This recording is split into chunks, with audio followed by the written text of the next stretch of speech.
Hello, hello. How you doing, Laura, sis? And hello, Dave. This is my Hello, brother Matthew. Dave. Hello, Lara.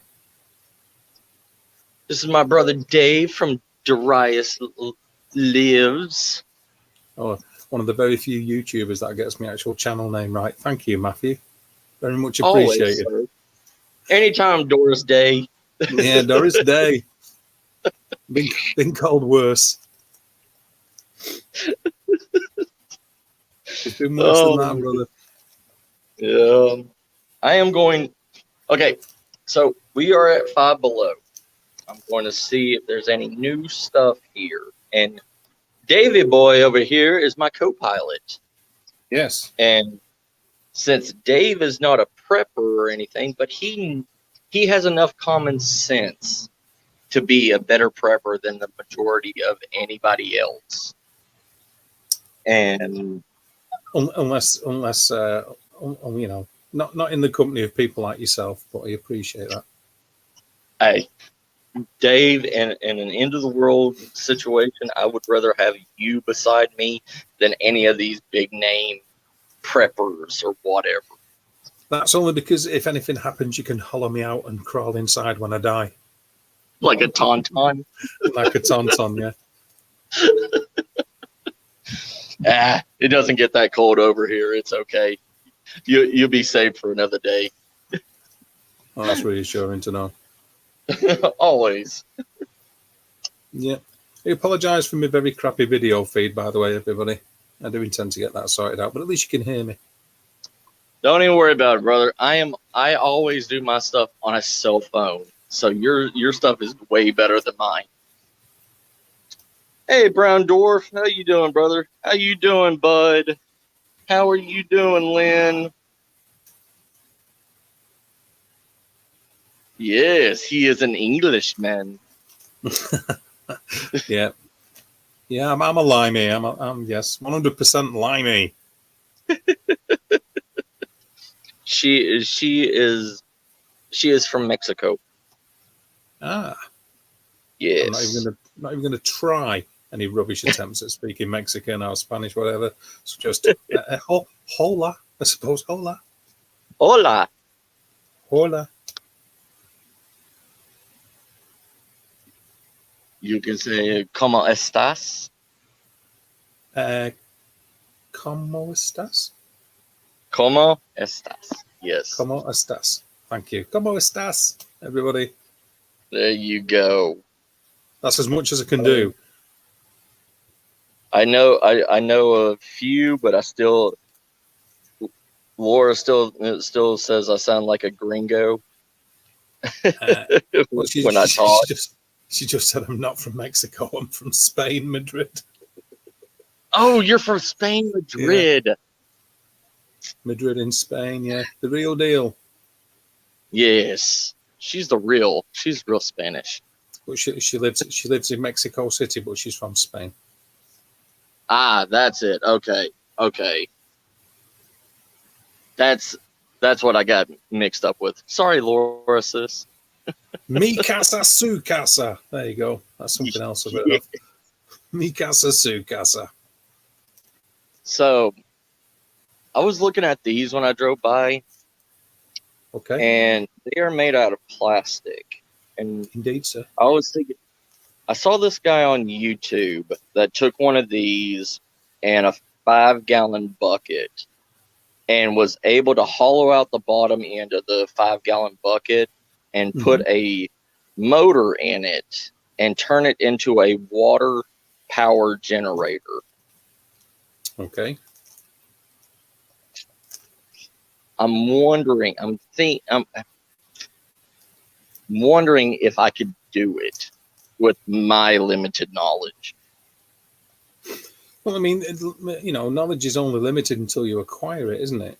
Once you know how to do it, and I'm sure that information could be found for you, I'm fairly certain you could get that rigged up and working quite easily. Well, they said he gets between 15 and 20 volts Okay. with it. So that's enough to be able to power small generator. Like a small, like, cell phone, stuff like that.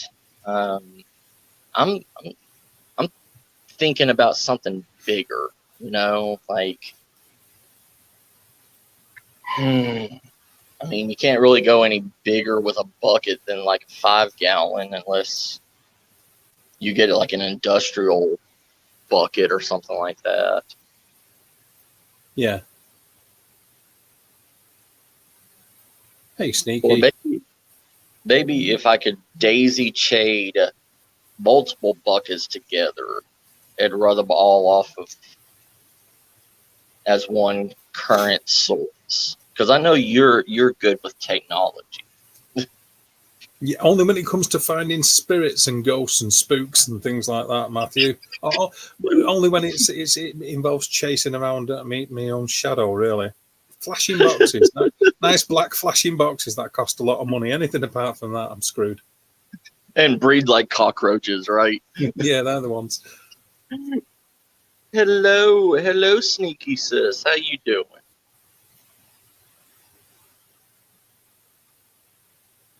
Hey, Drop. How you doing, brother? Hey, Drop. Yeah, Drop. I do have a fast moving water source on my land. So it's an underground offspring of the Guadalupe River. But I was thinking just for long-term use, and I know that trying to get a waterproof motor is going to be the hardest thing out of it all.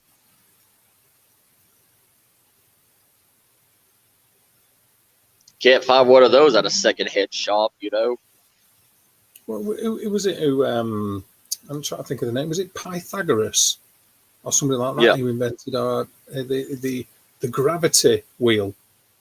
Mm-hmm. The constant motion wheel by using buckets of water or troughs full of water. And, once that's turning a spindle, I would imagine you're halfway there. You've sort of already got a motor, haven't you, if you use gravity? Right. That is I see there's so much going in my head. I forgot all about that theory, brother. Like, here you go. You're welcome. Here you go. You want a bug? You're welcome. Look at my little. Oh, Alexis lemonade stand. Fountain for childhood cancer.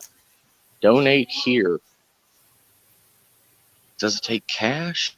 Oh, it's cash. Crap. Yeah, use cash while you can. Yeah. But I don't have any on me. That's the bad thing. Oh well. Hey, look at this. A play parachute. Awesome. Yeah, I've just clicked on your channel to have a look at my video feed, and my video quality at the moment is absolutely perfect for capturing some Bigfoot footage. Yeah. Looks like it's been filmed on a potato. Hey, Janet. How you doing, sis?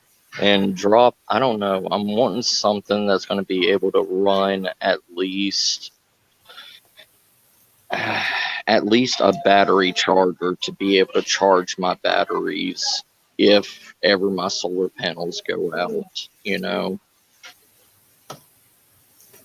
that makes sense, doesn't it? That. Yeah. Something natural. Balloon launcher, slingshot. Put a brick in that thing and launch it. Home defense. Always thinking ahead. Oh yeah, absolutely. Upstairs for thinking, downstairs for dancing. Yes. Look, Dave. Look. Yes, You want a sir. remote controlled chameleon? Of course I do. Who wouldn't want a remote controlled chameleon? Right. I'm in heaven when I come here. You do like it, don't you? That has been noted before, yeah. Yes, sir. See, look, you know that $15, that $15 tent I told you about that's at Poundland. I do. Oh, I dropped it. They got a Now it's $5 tent here. well, it's only worth about $3 now. You've been throwing it all over the store. Right. But this is the same kind of tent that Poundland sells for 15 pounds. Okay, But it's Drop's $5 asking. here. Drop's asking, what is your battery bank and solar array? I don't remember off the top of my head. I kind of pieced it together with 100-watt panels, and I got two 300-watt panels all daisy chained together. So it's ooh, look at this, Dave. $20 for a high definition action camera, like a GoPro. That's always a bargain if you can get a gear like that. They're usually the kind of thing that I start taking apart and converting into full spectrum, though. Them, so you don't want to leave any of them near me. Well, maybe you can teach me how to do it. I'm pretty certain I can. Huh. Okay. See you later, Well, Lara. that Take was it easy. Nice to see you. Well, nice to see you in the side chat. I mean, you take it easy. The goodbye version of Como Estas. There you go. That's as good as I can do. take care, Laura. Yeah. So, and see, they have a lot of like self-home workout stuff, like a pull-up bar Oh yeah. for like, I mean, because you're not going to have a Planet Fitness. Shit. Yeah. Of course it is. It's adios. Isn't it? Yeah. Adios. Yeah. Adios. Oh, duh. Adios. Of course it is. What am I thinking? It's all That's the good, brother. Brits. Yeah, that's the Brits for you. Completely ignorant.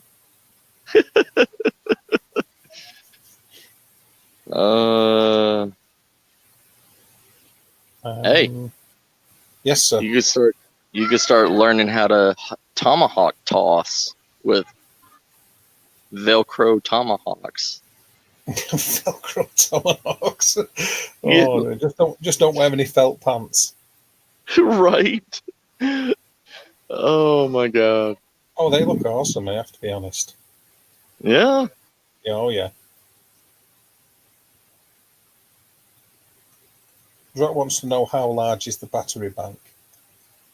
My battery bank is, I have 20 E64 industrial batteries that go in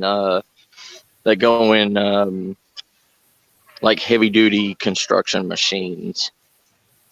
When power goes out and everything, I have enough battery power to last me 3 days without power. But it takes forever to charge them.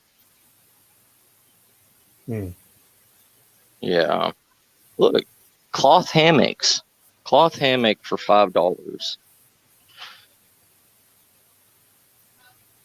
Yeah. Would like a canvas hammock or something that's more likely to be weather resistant be better, or is it just anything will do? Yeah. I mean it's going to soak up water and everything, but I mean, if you need to, I mean, it will do the job without ripping or anything, because it has the Philippine 5-cord holding on it. So even if one of the ropes snap, you still have, oh no, it's got 6 cords. So if one of the ropes snap, you still have 5 more holding it. Yeah, you're not going to go plummeting to the floor. Yeah. Well, let's see how much the weight is for it.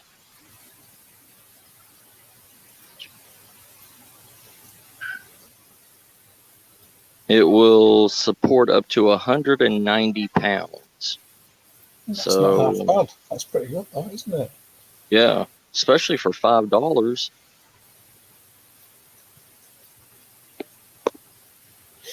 Yeah, that's a good price. See, it's got those cheap nylon, 8 braid cords. So, I mean, it will hold, and they have one of these.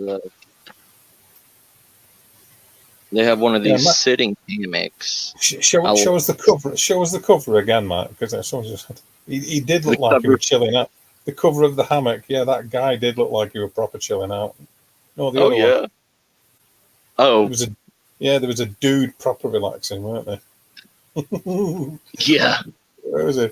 Look at him. He is, yeah. It's a dudess. It could be a dudess. Yeah. It's a female, I think. That dudess is Yeah. chilling out. Yeah. Yeah, Hello, it's a Tommy. female. Hello, hello. Hey, Floxus. Hey, D. Hey, Tammy. But yeah, like this place, you really wouldn't think that this place had like survival equipment or anything. But I mean, yeah, they're marketing as it's, child stuff. But look, they carry seal bags, the the compartments. It fits iPhones, but it's one of the lock bags, and you could probably get a gallon of water out of this and carry it to wherever you need to. Yeah. Like, and this thing's only like $5 for this. I mean, you're not going to be putting a bunch of crap in it, but I mean, at least it's something to hold water. Yeah. And USB grow lights yeah, help your plants grow indoors. yeah. Well, yeah, I'm sure they're coming handy for something. Yeah. I mean, hell, you could all you literally. stoners out there. Right. But this will grow any plants. So if you live in an apartment or whatever, you hook one of these things up, put it onto your tomato plants, on your herbs, whatever. You got a garden in your apartment. Do you mean a tomato plant? Yeah, like a tomato plant. We speak English here. It's a tomato plant, Like, if you don't mind. like potato. Tomato and tomato. Let's call the whole thing off. Yeah. 73 ounce. 73 ounce jug. It's plastic, but water container, no matter what you look at. That's heavy duty vibrating going on there right now. Yeah, my phone was getting a call. Double wall skinny can cooler. Double wall tumblers. Don't ever buy these things because the double walls will explode if you try to boil water in them.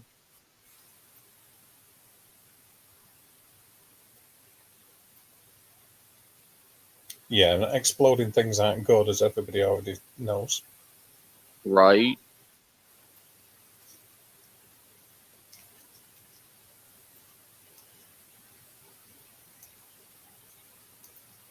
I mean, it's inflatable, but you got a camp stool.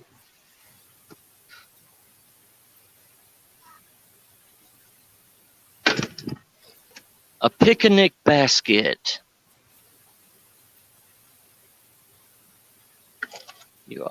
And a picnic mat. Hey, that picnic mat ain't bad. As a ground cloth or anything for like your tent.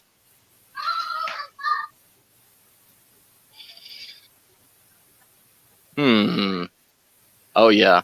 And here's all their little grow stuff. So They got lavender and cucumber grow kit. They got strawberry grow kits.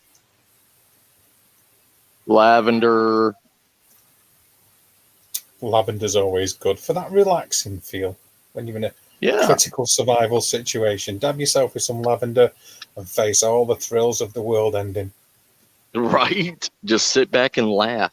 You can be absolutely relaxed because of all the lovely lavender. Wonderful. Yes. Sunflowers.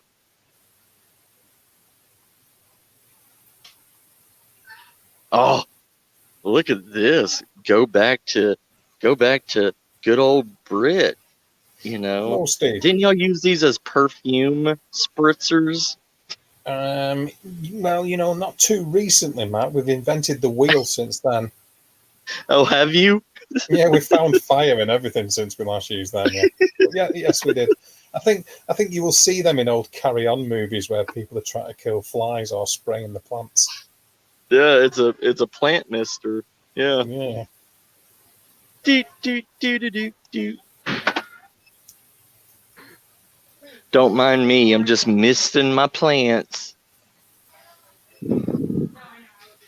Is that an analogy for something that you're not telling the rest of us? I gotta go mist it. Yeah, And I don't excuse me, I'm just misting my plants. Right. And I don't care. This says it's a dog travel bowl, but it's Yes. literally one of those foldable water bowls. And it could be a soup bowl, it could be whatever you want to, and it folds up. It folds up all nice and neat. Well, maybe. I think I broke it. Whatever. But it folds up. Supposed to fold up like that to save space. They sell those things at camping stores and everything for like $30, but it's only $3 here. I would take the $3 version every single time. You'd be able to making that as well, jelly or cakes. Yes. Yeah. And see, like, you don't have to go big name bullshit, Like, all these other channels and everything want you to do. You just have to look where you are at all times. Hi, Jamie. And again, just in case you didn't hear me, hello, Steve. So we've got Steve in the chat and then Jamie Boy as well there, Matt, just in case. Hey, Steve. Hey, Janet. Jamie. Jamie McJanet. Yes. Well, I mean, there's nothing over here. Let's see what else they got. Here. Lynn's asking if it's okay if people can drop their links. Yeah, sure. If you're a mod, yeah. Very nice of you to ask that though, Lynn, because a lot of people do it without asking. So nice bit of respect there. Thank you. I trust all the people in my chat. You've got wonderful people in your side chat, yeah. Oh, thank you, sir. Look, they got board games that you need in the apocalypse. Look at this little marble. Oh, I love how you get excited about it, Matt. It's great. They got a Teenage Mutant Ninja Turtle tabletop pinball game. Oh my god.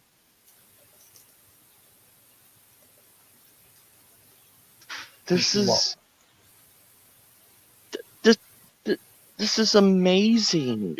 Hey, they got old checkers, chess, Jenga, backgammon. Then some like TV show games. Hello. Hello. Name that tune, people. Name that tune. Yes. I think it's Super Mario Brothers. Mario. Matthew has nailed it straight away. Mario. Hey, Dave, look. Even Yes. something me and you can understand. Tic-tac-toe. Oh, dear. Oh.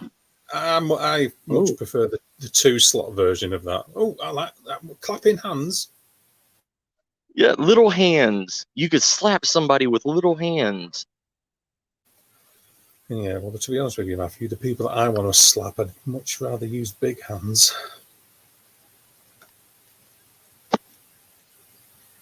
The list is long and is that a whoopee cushion? Yes, it's a whoopee cushion. Yes. Yes.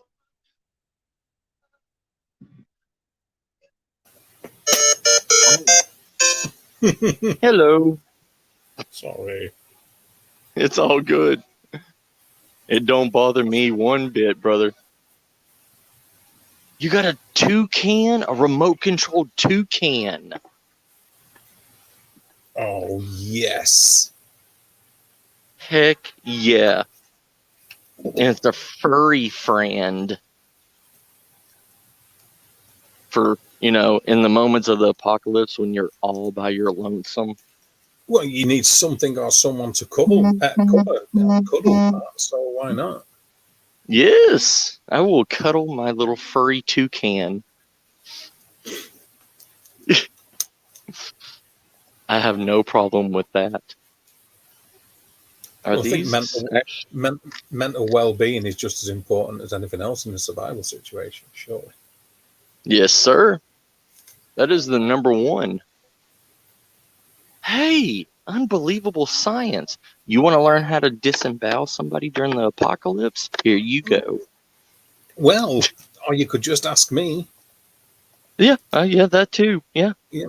But luckily, none of the charges stuck, and I've been released on bail, so all is well. Look, 8x30 binocular, magnifying binoculars. Yeah, they're going to be crap, but whatever, they will work.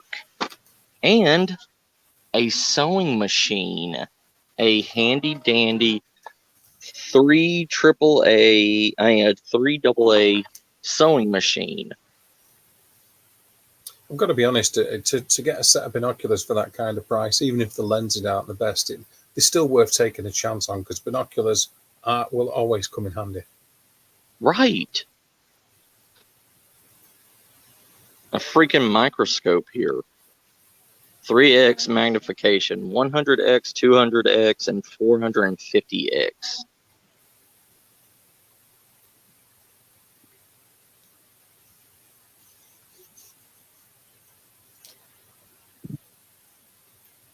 I mean, there's things that will help you. You just have to look,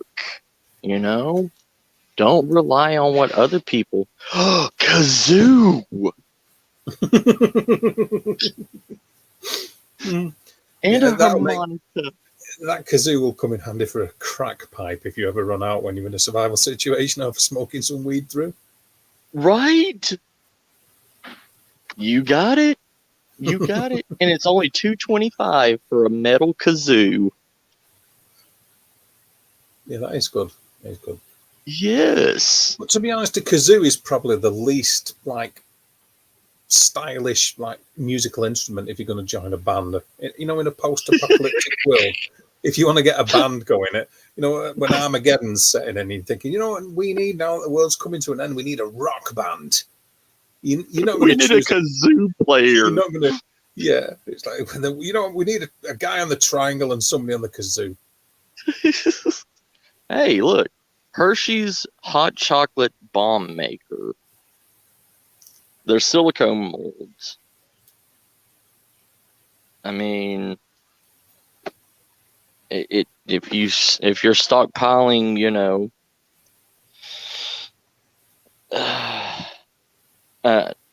don't even worry about it. Yep. No, I was going to. He was all on your own with that one, brother. If he wants to see this through to its conclusion, a ukulele.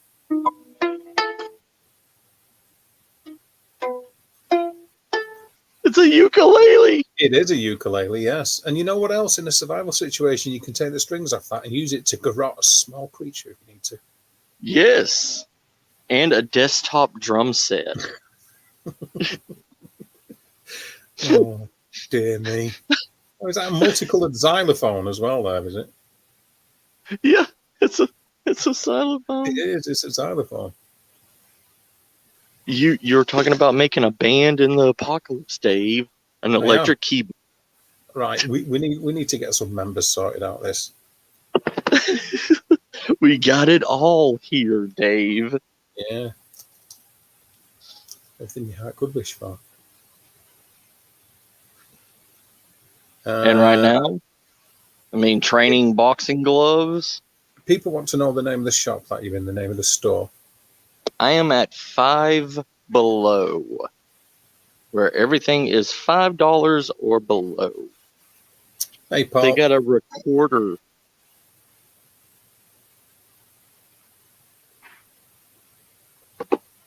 Yeah, the only thing that we have in this country that's 5 or below is the bleeding temperature during the summer. I'm sorry. Well, you have an 89 pence store, remember? We do. Yes, we do. discussed that. We did. You are quite right. Yeah. Oh, look. Do you want to be a courier when you grow up? They're really hitting the bottom of the barrel for, action heroes. Emergency room nurse, EMT, and emergency room doctor. I've got to say, though, that is a fairly cool store, really, from what I've seen. Yeah. Oh, yeah. I love this place. This place is amazing. Yeah. And now we're getting in the workout stuff. Hot cold shoulder wrap, $5. This is the one that, it comes with the liquid one. So you can literally replace the insert. All you really need is just the wrap itself. How many people have something for shoulder pains or whatever in their med kits? Not a lot. And a kettlebell. It's 3 pounds, but you know what? In a hand-to-hand situation, you're going to bust somebody's skull open with this thing. See you later, Steve-O. Take care, Steve. A smart jump rope. In a survival situation, like you said, I suppose you could pummel somebody to death with that kettle weight. Yeah. Thing, yeah. I mean, look at this. This is a massage roller. What does that look like to you? It does not look like a massage roller. It looks like a mixture between like a pine cone and a sex toy. Right.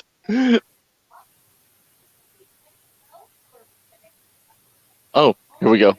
These are those Aqua Bags that I was talking about. Oh yeah. Yeah.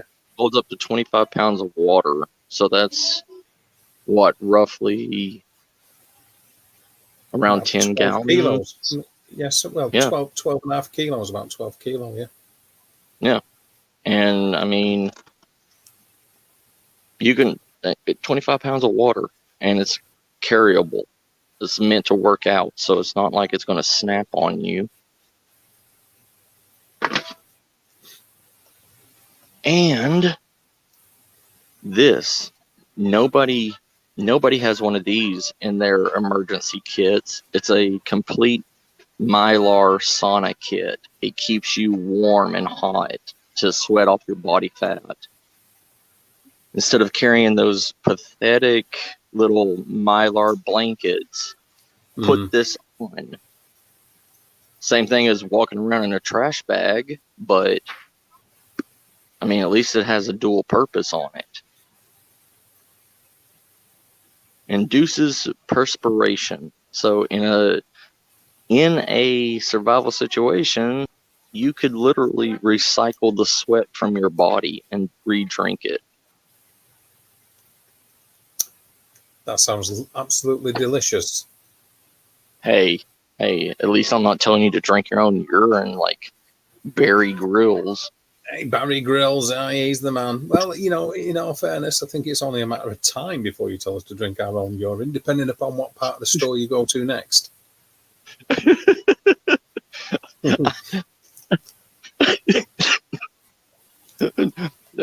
I will only tell you to drink your own urine when you make a solar steel. Yeah. Oh, yeah. And even if you're at that point to drink your own urine, you might as well, bend over and kiss your ass goodbye. Yeah, you are getting to a proper SHTF situation, aren't you, there, if you haven't to drink your own urine? Yeah. No. I'm trying to see if they have any single-walled water bottles here. Yeah, stainless steel. Yeah, there you go. Now, then you can boil people. They don't explode in your face. 100% stainless steel. So, who cares if it's pink? You think you're going to get... Oh, here's another one. A hammered bottle. This is a single-wall stainless steel. 27 ounces. It's got a decent size opening in it. Get one of these while you can. It's only $5. You're gonna spend more trying to get one from a website than you are here.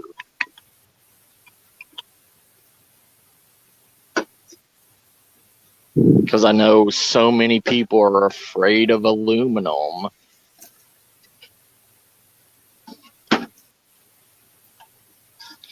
And it's not like they're running out of these things. Don't be scared of the colour, people. Once it's been in a fire or two and been heated up, it'll be carbonised and it'll change. Yes, sir. And that's one of the things. People are so scared of colors. They want to be so tactical badass. Yeah, yeah. Here you go, Dave, to go with your Mario. You get Nintendo socks. The old Mario ringtone, yeah. Yes. All right, so we may be running to the end of our... Ow! Look, Dave. They have incense. Now you're talking. Yeah. There you go. Oh, that looks like it'll come in handy. I know, right? Smack a person with it. So what's over her? Sweetgrass, sandalwood, lotus. Just a lot of incense. And see, in the end of the world or whatever, you really think everybody's going to be coming here to get clothes and shoes and everything? Hell no, they're not. I mean, so don't worry about getting clothes and shoes and the right boots or whatever, because you're going to be able to find that stuff look at all these shirts. Yeah. Like, there's no sense into stockpiling any of that stuff. And it's kind of the same way with, like, bags. You really don't need 5,000 bags. And trust me, I have a bag addiction also. So it's hard for me to break if I find a cool looking little backpack and I'm like, ooh, I need that. You got a bag full of bags, haven't you? And the same thing with, like, yeah, I do, brother. And the same thing with, like, any kind of like oral hygiene or hygiene items, like cologne and stuff like that. There's going to be thousands and upon thousands of this stuff. So, yes, I'm not saying, don't ever brush your teeth in the apocalypse, but You know, how many people actually have a oral cleaning kit in their go bag? Probably only like 2 people.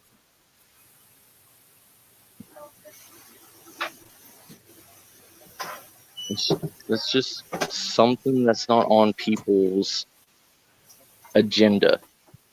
Hey, look, Dave, a lavender infused Zen garden, so you can Oh, forget all yes. about your worries. Yeah, I told you that lavender stuff. Right. Gummy cola. Sounds disgusting. Nope, I'm sorry.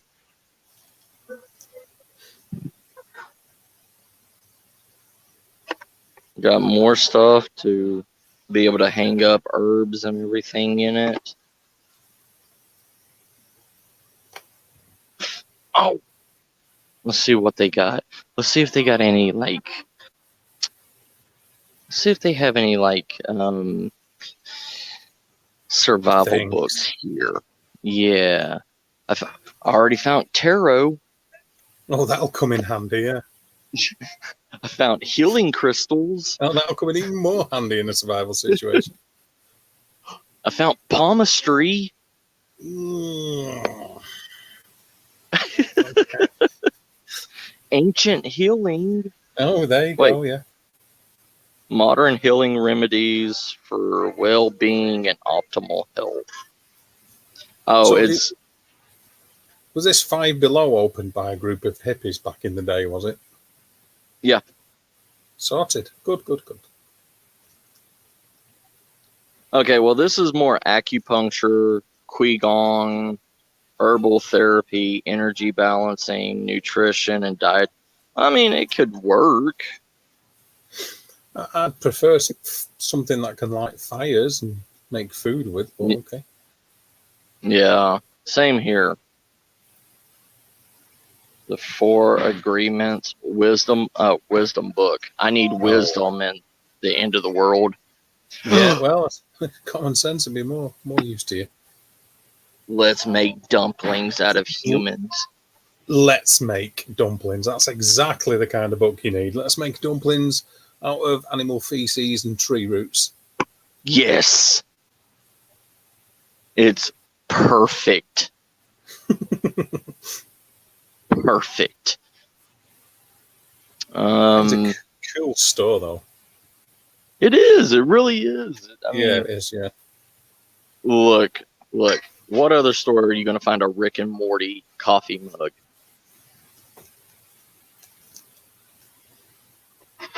I mean, or a Friends coffee mug. Oh dear. I was with you up until the Friends coffee mug. What about this? World's okayest dad. Yeah. Okay. No, okayest. Not the greatest dad, but he's okay. He's okay. It's okay. He'll do for now, you know.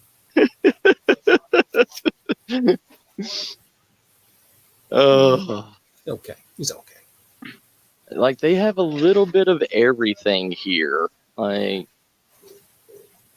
they got a lot of these cotton jute rugs. I mean, Awesome. yeah.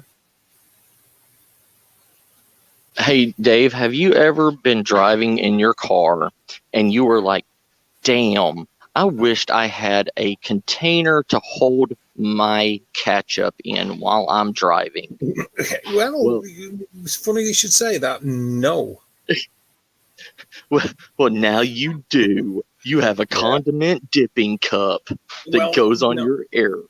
I would ruin the dream there because I wouldn't put Tommy Kane. There wouldn't be ketchup going in that. I'd put brown sauce in there, HP, or as you might say, Worcestershire sauce. Right. Yeah. Oh, here you go, Dave. Warning, I learned to drive from video games. Does that scare you yet? I was scared when this stream started, really. Thank you, sir. Abject terror, in fact. Right? Absolutely, yeah. Well, there's a lot of lighting options here. I mean, Yes. yeah, one of the cheapest trouble lights. It's got a magnetic base on it and a hanger, but it doesn't say how many. Oh, 120 lumens on it. That's not bad for a That $5 isn't, no, flashlight. that's not bad at all, 120 lumens. Yeah. Is it like one of those where it's 3 stages, you click it, you get a different output, or is it just single click, single beam? Let's see here. No, it just says one touch trouble light. Ah, there you go, yes. Just a single output, isn't it? Yeah, because it's just got an on and off button. Still, it's better than a kick in the nads. Yeah. Oh, Dave. What? Oh, that's exactly what you need at the end of the world. Yes. Now we know where all the paranormal and mediums are coming from. They're coming from Five Below. Yes, absolutely, 100%. And then they're making YouTube channels. Dave. Yes, sir. Did you know you can write your own horoscope? No, but I want to now that you've pointed it out to me, Matt. Especially when it's in such a nice pink, bright color. Right. You don't like the horoscope you were given? Write your own. Oh yes. Hey Shia, how are you doing? Hello, girly girl, and hey Max. Hey, how you doing? I'm doing all right. How are you doing? I'm doing perfect, sir. What is this? Nature's treasures. Yeah. Tales of more than 100 extraordinary objects from nature. That sounds suspect. Well, for one, it's saying, people can find a mighty elephant's tooth just lying around. Yeah, an elephant's tooth not really known for being like stuck in the side of an elephant's head. Yeah, always.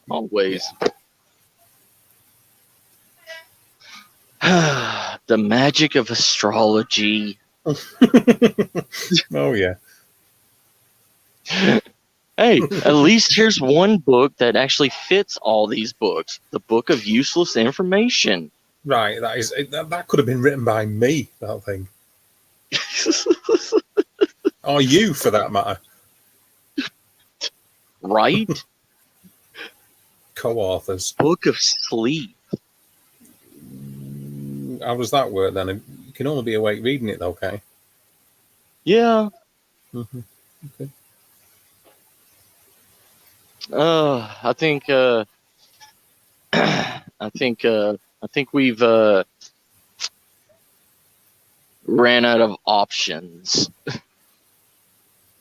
You're gonna get a personal neck fan for $10. It wraps around your neck and cools you off. Yeah, I bet that's been tried in other locations other than the neck, though. Yeah. Stay cool up to 1 hour. Stay cool, Matt. I'm trying, but only for an hour. Yeah. Then I got to change out the batteries. No, you're not allowed to change the batteries. You've just got to stop staying cool. Oh, gotcha. Yes, sir. Well, swivel shower case wall mount. Have you ever got tired of saying, "Damn, my phone gets wet while I'm taking a shower"? Well, now you have You've always got the option of not taking your phone in the shower.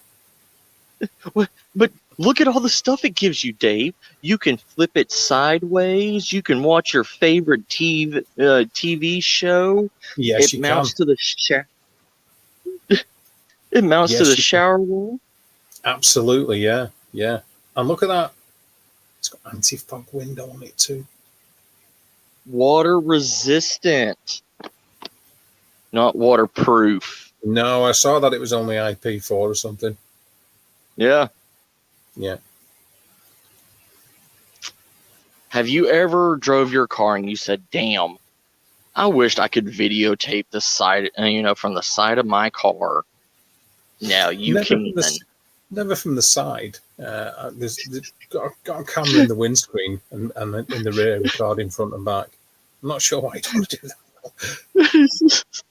Just slap it on the side, the rear, on the side view mirror of your car, and you're good to go. Yeah, for all those perverts who haven't got time to look in the real time, they can watch back later on. Yes, sir. Make a recording of the vista as you drive along. Oh my God. Power banks. Power banks, people. Power banks. AKA just really big batteries with high output.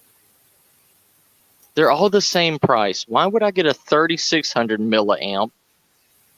There's a 5000 milliamp one right here for the same price.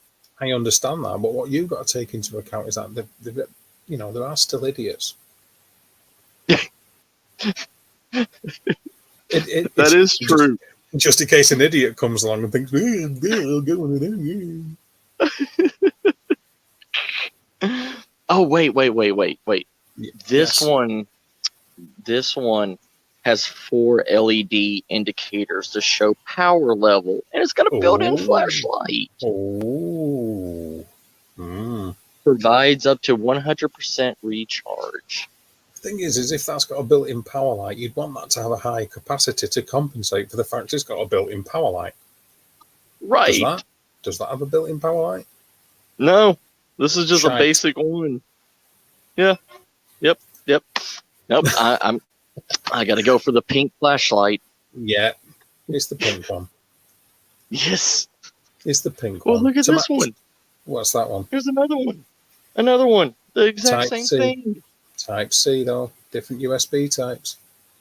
Yeah, Type C. That's what I need because I got a Type C phone. Come in. Come in again. I have a Type C phone.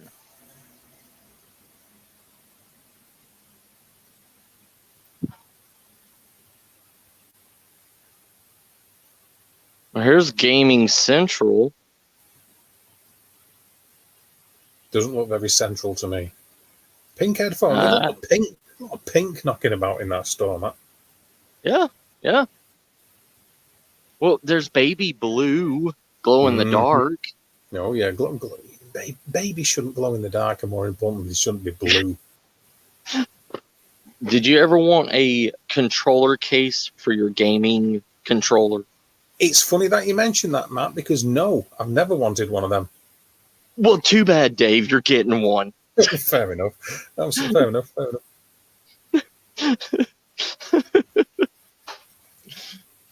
Oh, jeez.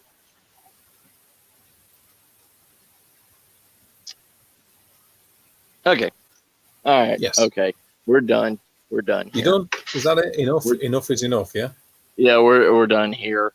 After I saw fuzzy unicorn earphones. Oh, no.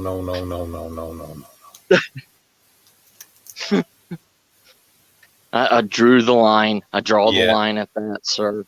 Absolutely. I don't blame you one bit, Matt. And hello, Victoria Mail Life Unfiltered has just joined, Matt, by the way. Hello. Hello, Victoria. How you doing? Food. Well, food. Hey, they actually have muscle bars here. Oh, yes. 14 grams of protein, 8 grams of sugar. They got 5 of them for $5, so $1 a piece. They got the RX bars. 12 grams of protein bar. A big honking piece of meat. Oh, yes, a big honking piece of meat. Look at that smile. I'm not surprised he's smiling like that. He's right next to a big honking piece of meat. Oh, yeah. Let's see here. Let's see if they got any quote-unquote survival food here. They got candy. They got meat. Meat, yeah, there you go.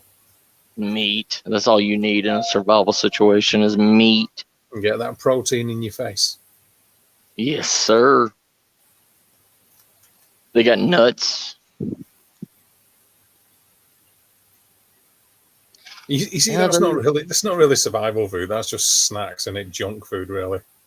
Yeah, pretty much, yeah. Yeah. And ramen bowls. Ramen bowls. Ramen bowls for all the gamers out there. For all the people that like ramen noodles. They got dried mango slices here. That is awesome. Yeah. They got dried fruit. Yeah, dried fruit's good. Yes. Honey roasted pineapple habanero sesame chips. I don't even know what they are. That was just a really long-winded title for something I have no understanding of whatsoever. What are they?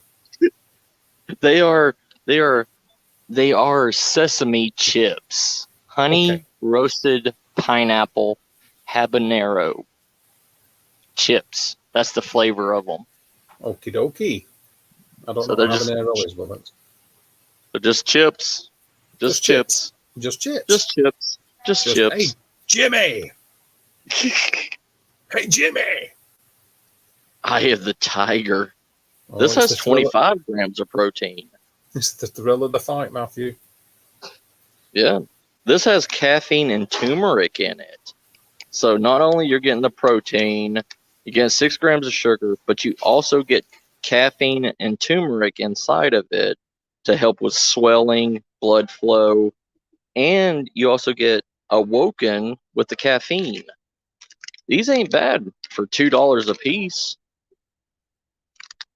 I mean, because all the other ones only have 18 grams of protein. It's not a bad box. That's not bad. Yeah, it's pretty good, that, yeah.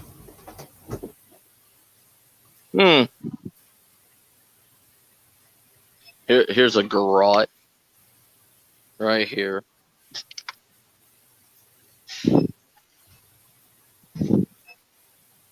Okay, I'm done with this store. He's done with that store. Nugs, not drugs. Nugs, not drugs, people. I don't know. I think it might be somebody who might argue the toss against that one. Right. Yeah, drugs, not nugs. All drugs, no nugs. I can't afford the nugs. No, plenty of drugs, and the only nugs you need are chicken nugs from KFC afterwards. Right. Well, they got $1 bandanas here.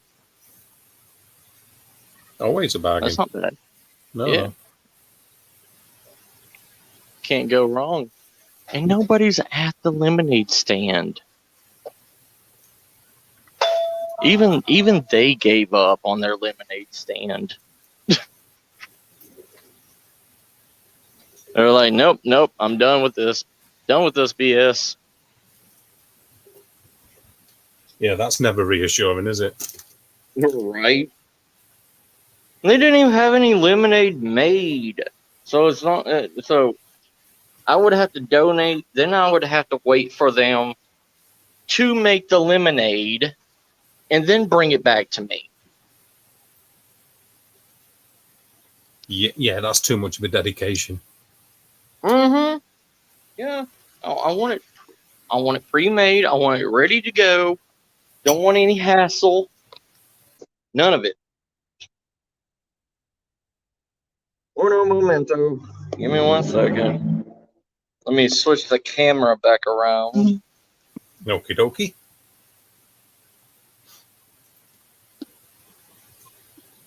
Yeah, I find the lack of lemonade disturbing. I do too. Something wrong with the force.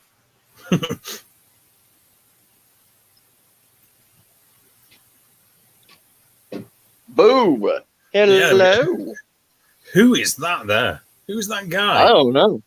I don't Okay. know. I paid a person to stand in for me. You couldn't have paid him much to stand in on. to stand in for you. Yeah. I was just like, hey, you want to make a quick buck? That's an excellent store, apart from the lack of lemonade, of course. Yeah. Yeah. Kind of peeved me off too, sir. Where are you headed now, Matt? I don't know. Wherever the car takes us, I guess. You mean like an adventure? Yeah, like a choose your own venture, like the what was it? Goosebumps, choose your own adventure. Yeah, man. Yeah.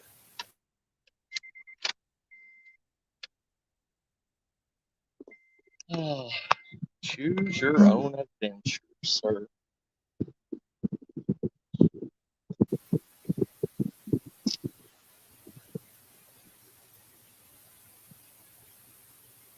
Shire.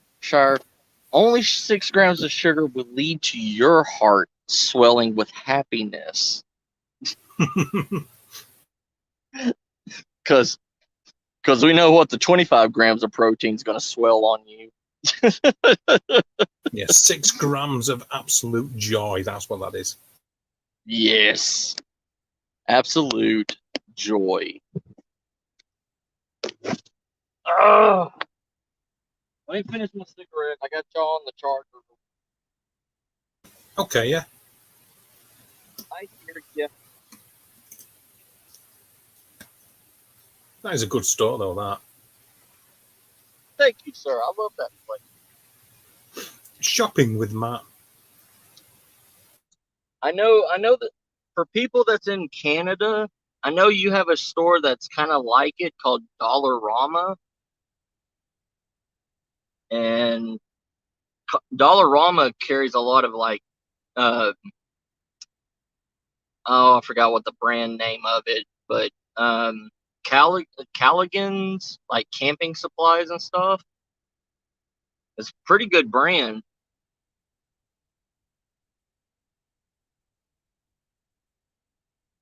but they're kind of like Gerber. They have really good expensive stuff, then they have really cheap stuff. Yeah, yeah. So you gotta take it with a grain of salt, you know. Oh, you Gerber fans. Yes. So I did buy those things at Daiso for the mineral spirit burners that you have over in the UK. Yeah, That yeah. specific one brand. What is it? It starts with a T. Um, Starts with a T. yeah, try Tarragon or oh crap. What is the name of that little burner? The Is it a military multi? use. Yeah, is it a multi-fuel one? Mm-hmm. I know the Yeah. one you mean. I do know the one you mean.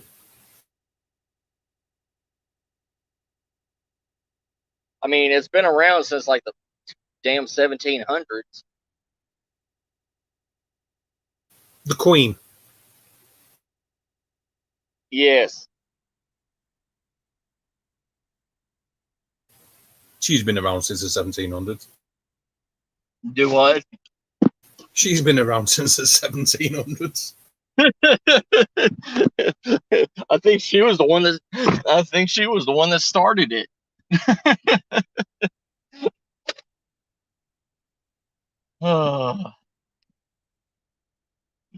Yes, yes. It is my royal decree that all of you will use this item. All of you shall remain poor. Yes, with your depression black tea. There was no need for that, Matt. I'm sorry. I'm sorry, sir. You always have to mention the tea and bring in that cultural divide.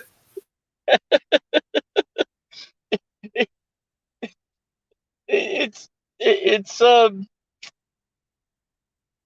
something else. I'll tell you that. It's hurtful. It's hurtful. Well, you say I can't have my fruity teas, and then I have to go to the Yorkshire tea. The fruity teas actually are very, very good for you. Very calming and relaxing, which in a survival situation is exactly what you need, of course. Yes, blueberry leaf tea. I mean, you can make blueberry leaf tea. You can make blackberry leaf tea. You can make dandelion tea. You can make dan- um, dandelion root coffee. You can make uh, what is it? Stinging nettle tea. I mean, the And endless soup. possibilities. Yeah, yeah, And and soup. soup. Yeah, stinging nettle soup. Mm-hmm. Stinging nettle is really good if you're not a bitch and you know how to pick it.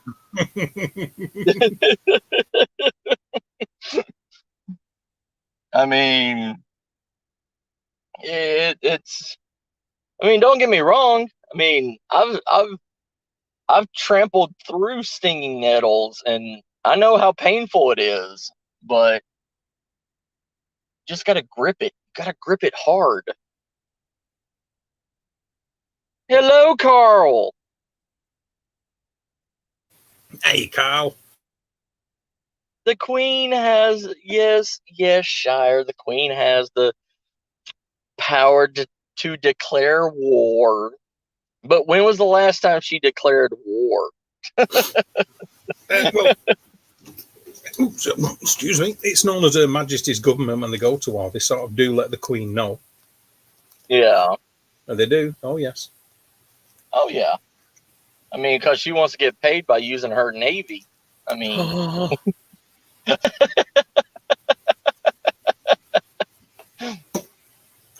now, question on that. Okay, when she finally ever decides to kick the bucket, if she ever does.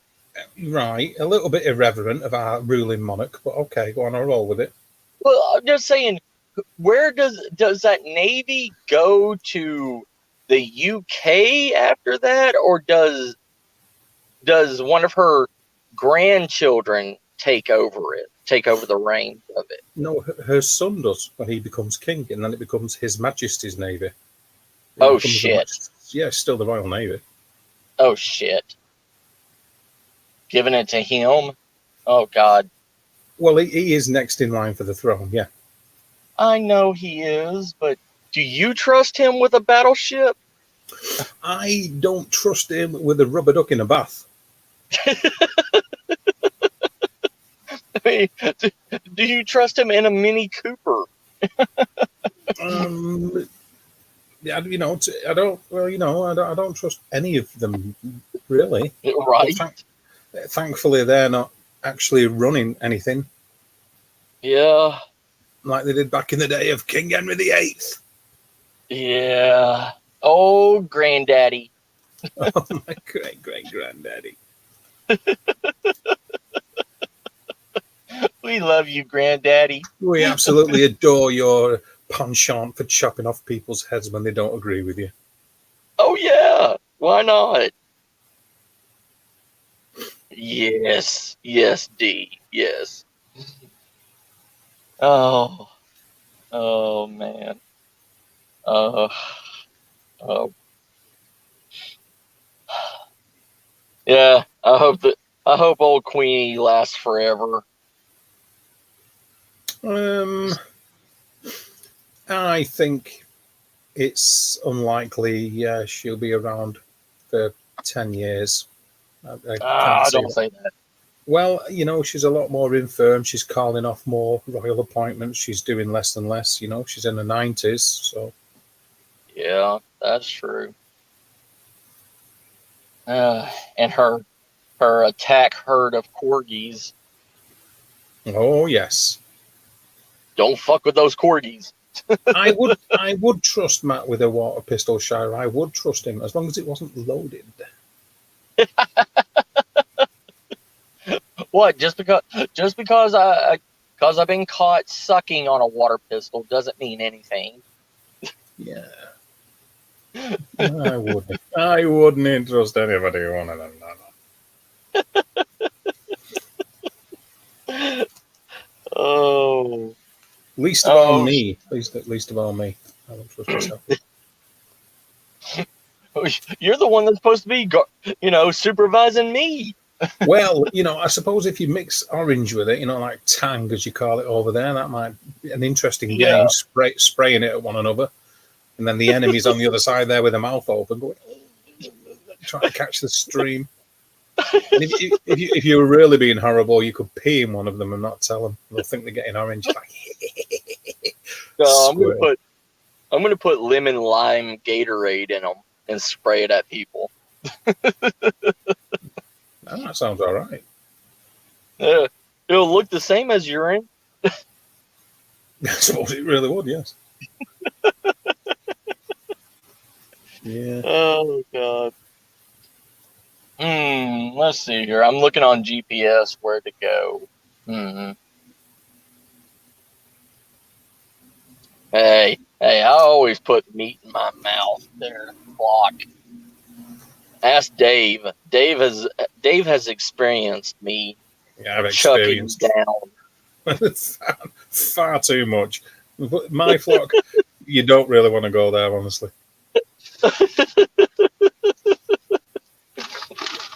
Oh, I got this thing that I wanted to show on one of my videos. It's called Small Gardens. I got it from the dollar store, and it's big ideas for little lots. So not only is it for people in American apartments or in what they call duplexes, but it would work in a lot of people's literal, like a lot of UK's, because you already call it a garden, your backyard, right? If it's a garden, yes. If it's a backyard, we call it a backyard, weirdly. Oh, do you now? Okay. We do, yes. Yeah. Nice. Because I always got confused when people said the garden in the back, and I was like, but you got a garden in your back? And they're like, no, it's the backyard. And I was like, really a yard is a paved area or a cobbled area, whereas a garden, you're really going to need grass and stuff like that, really, if you want to be super, super picky. But yeah, right. we have back gardens, we have the wheel, we have fire, we have castles, and we have what else do we have? We have pubs and we have football hooliganism. But they have like a lot of ads in here.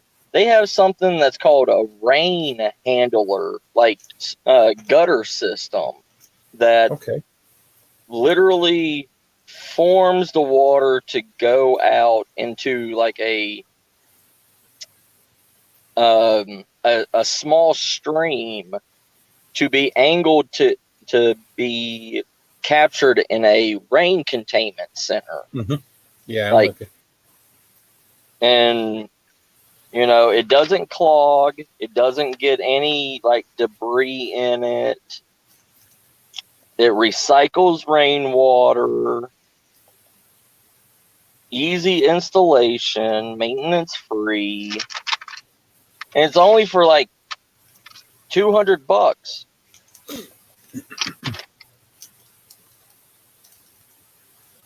It's not bad. No. And you get the Amish secret to looking beautiful. Is that the men? You need a beard without a mustache. Is that what they mean? No, it's more for the females. Amish women keep it natural. They do not put anything on their face that can be noticed. Everything is to be subtle and natural looking. Okay, but what about the armpit hair? Yeah, that's what I'm wondering. Okay. That's a minor inconvenience. Don't worry about it. Okay, I'll ignore that. Yeah. Yeah. Hey, here's another article. Like what you said, your backyard usually has like paving stones and stuff in it. A yard is usually paved or cobbled. Yes, usually. Usually.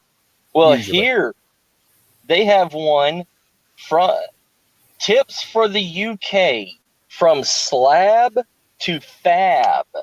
Oh God. Go on. Okay. Yeah. Why are you guys over in the States so obsessed with us in the UK? Well, it's almost stalking, isn't it? We want you to do better, sir. All right. Well, we can hardly do any worse. We want you to know your flaws. Oh, we've had hundreds and hundreds of years to recognise those, don't you? It's just the sorry fact that we don't do anything to change them. That's the issue. Yeah. So we try to point it out to you in the least obnoxious ways. Well, I just want to introduce you to the word fail. I know. No space to waste. You can make a 15 by 40 foot space grow up to over 2,000 edible plants in your garden. Awesome. Yeah. Or in a survival situation, somebody else's garden. Yes, pretty much. But not a yard. You can't use a yard. Pint-sized kitchen gardens. I like this. You can have you can make a suspended salad bar that hangs out your window. Well, you tell me this. If you could have one, why wouldn't you? If you could. I know, right? Yes. Then it goes to use the colors to your advantage. Oh, always use the colours to your advantage, brother. Always. Yes. If you have a white house, make your garden as green as fuck. You see, if you got a white house, you won't have a white house for very long over here in the UK. It'll end up like a rusty brown or a dirty grey within a few weeks. The weather is very unforgiving. Wait, Carl said 15 foot by 40 foot. Not many in the UK get gardens that big. Really? I have. Mine's huge. Yeah, see? Yeah, absolutely. Oh, yeah. Oh, and there's edible plants they're teaching you. So you can get something called a New Zealand sedge. Where's that from, then? Huh? I said, where's that from, then? It's probably from like Africa or something. Yeah, that's the good thing about those New Zealand sedges, all the way from Mozambique. Right. Well, that's Stephen Dennis. Stephen, have you ever heard of these sedges? Aren't you? They supposedly you can make a good tea out of it, and if you dry it out, you can turn it into a temporary tobacco. A temporary tobacco? What, you mean you smoke it and then give up halfway through? I guess. Don't know what they mean by that. No, neither do I, weirdly. If anybody does, put it in the side chat. Feel obliged to give us that information. We'd be very, very, very appreciative. Yes. Zebra grass. Zebra grass. That is fantastic. Is it black and white? Yeah. No, it's green and like piss yellow. Oh, that's not zebra grass. That's green and piss yellow grass. Right. Been lied to again. Yeah. But you can eat the flowers on it. Not the grass, just the flowers.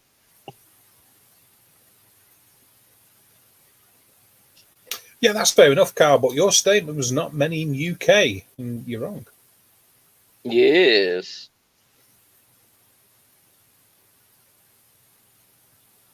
Jeez. 15 by 40 by isn't big. 50, yeah, that's not a big garden there. That's not big. No. If you're living in a terraced house, then you've probably got a small yard, if you're lucky, in the back, and maybe a tiny garden or a small yard in front. But Yes, ma'am, Victoria. Always, sis. Carl, that is crazy. That is crazy. You can get like 2 acres out here in Texas for like $480,000. That's insane. yeah, I don't know where he's living. Can't think of anywhere near where you live that's worth $500,000. Right. That's a lot of money for you can buy some big properties for that in the UK. Yeah. But they have a 4 DVD box set on how to make DIY rocket mass heaters for your home. Right. For those yep. For those what? Like those biome houses and everything that are like in Arizona and everything that are made out of mud and stuff. Oh, there you go. You can buy a mud house for $500,000. Yeah, or make your own for like 10,000. I mean, just go out to Arizona and buy 20 acres and God knows where desert. Yeah.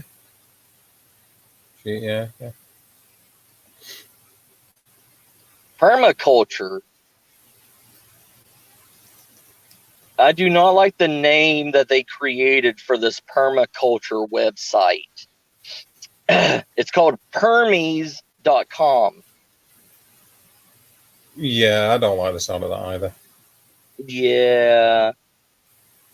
But they teach you, but it's the world's largest online permaculture forum. They teach you rocket stoves, organic gardening. I've never even heard of this word. Hugel culture.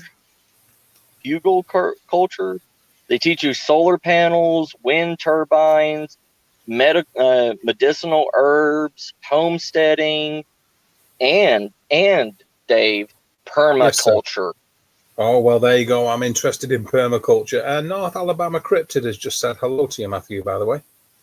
Hey, Cryptid, how you doing? Thanks for stopping by. There's so much about permaculture anymore. Permaculture design courses and appropriate technology course. pdcvid.com. All of the video of the full 4 weeks of courses. 4 weeks you have to go to this class. Right, so basically it's just a posh way of learning land management. Yeah. Really? Oh, but you get hands-on projects. There's a 7-foot tall solar dehydrator, a rocket hot water stove, solar ovens, a rocket oven, a hay box cooker, an air wheel, cheap refrigeration, and more. It's And like having, more. yeah, it's like having 17 seasons of your favorite permaculture show waiting for your binging pleasure. Yeah, should you be absolutely have no life whatsoever. Yeah.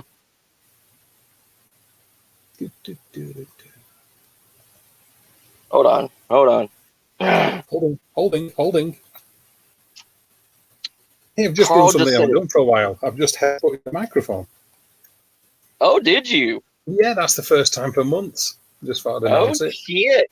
You're starting a trend again, sir." Oh, I am. There you go. That's what Dave said to you. Yeah, that's what Carl said. Yeah, Carl. Oh, Well, jeez. Carl, you need to move them because that's an absolute rip-off. Unless they're fully detached 3 bedrooms with a huge garden, you're being ripped off. Because around Yeah, here, for that kind of money, 1.25 million, you get like a 4 to 5 bedroom house with a huge garden. So you're living in the wrong place. And I know that for a fact because I've just looked online. As soon as you said that comment just earlier, I started to look at house prices. that's crazy. That is Well, crazy. I've got the page open right now, looking at house prices in my area. Anything from a flat, apartment, single bed, terraced, semi-detached, or detached. Yeah. Hey, if y'all want to learn how to do solar and everything around your house, there's a thing called stationplans.com. It shows you how to build a solar station and a off the house box grid to feed power to your house. It gives you step-by-step construction plans on how to build this box for free. If you Ooh, go to that website, stationplans.com. That's not bad. it's not good. Well, no, but work with me here, Dave. Oh, sorry. Yeah, it's not bad. I do beg your pardon, Matt. Thank you, sir. But there's a book you can get also called Building a Better World in Your Backyard. And It's all very pretty much, backyard focused, isn't it? You know, it's like, yeah, you can have an absolutely fantastic world and a fantastic life, but you're not allowed to move within 20 foot of your back door. right. Well, the thing is because so many houses and everything now, Dave, in America have an HOA fee, which is kind of like a monthly payment to a kind of like a dictatorship that tells you how you can have your house, what you can do with your house, and if they don't like it, they tell you no, you can't do it. Say Davy Boy wants to put a shed in his backyard. All right. That's me. That's me, by the Yes. way, everybody. Yeah. Well, first, you're paying these people already $200 to $500 a month to have them keep up the price of your house in the community, right? And if you want to put a garage, if you want to put a storage shed in your backyard, you have to go and write to them and tell them that you want to put say a 12x6 storage shed for your riding lawnmower. Okay. Well, you have to send a picture to them of the storage shed that you're wanting to buy. You have to tell them the price of it. And then they go and they say, no, you can't have this, but you can have these other ones that match the what is The it? The look aesthetic. of your house. Yeah, the aesthetic aspect of your house. But you can't have the cheap one that's $500. You have to buy the $2,000 one that matches your house. Yeah, neighborhood propaganda. Yes. And people buy this shit. I mean, on top of your house payment, on top of everything else, you still have to pay an HOA fee. And even after you paid off your house, you still have to continuously pay that HOA fee on your house. So it's like another house payment that you have to continuously pay, even after you own the house. Mm. Yeah. Yeah. Not good. Not good. No, it's not. And that's how the world is trying to make a lot of communities. That's why, this permaculture stuff is so rampant right now, is because they've allowed people to have what's called hobby farms and stuff, like hobby Yeah, yeah. gardens, Yeah, and it falls in the category of permaculture. falls in the category of bullshit to me.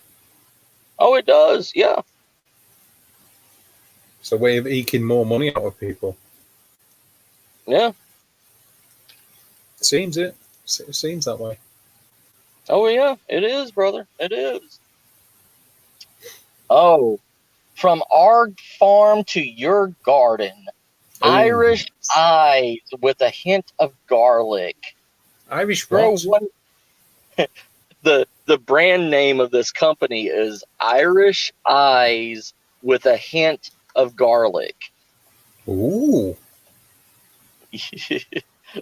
Grow one of a kind, delicious, colorful potatoes and garlic. Only available from Irish Eyes. We offer more than 20 exclusive specialty seed potatoes and garlic.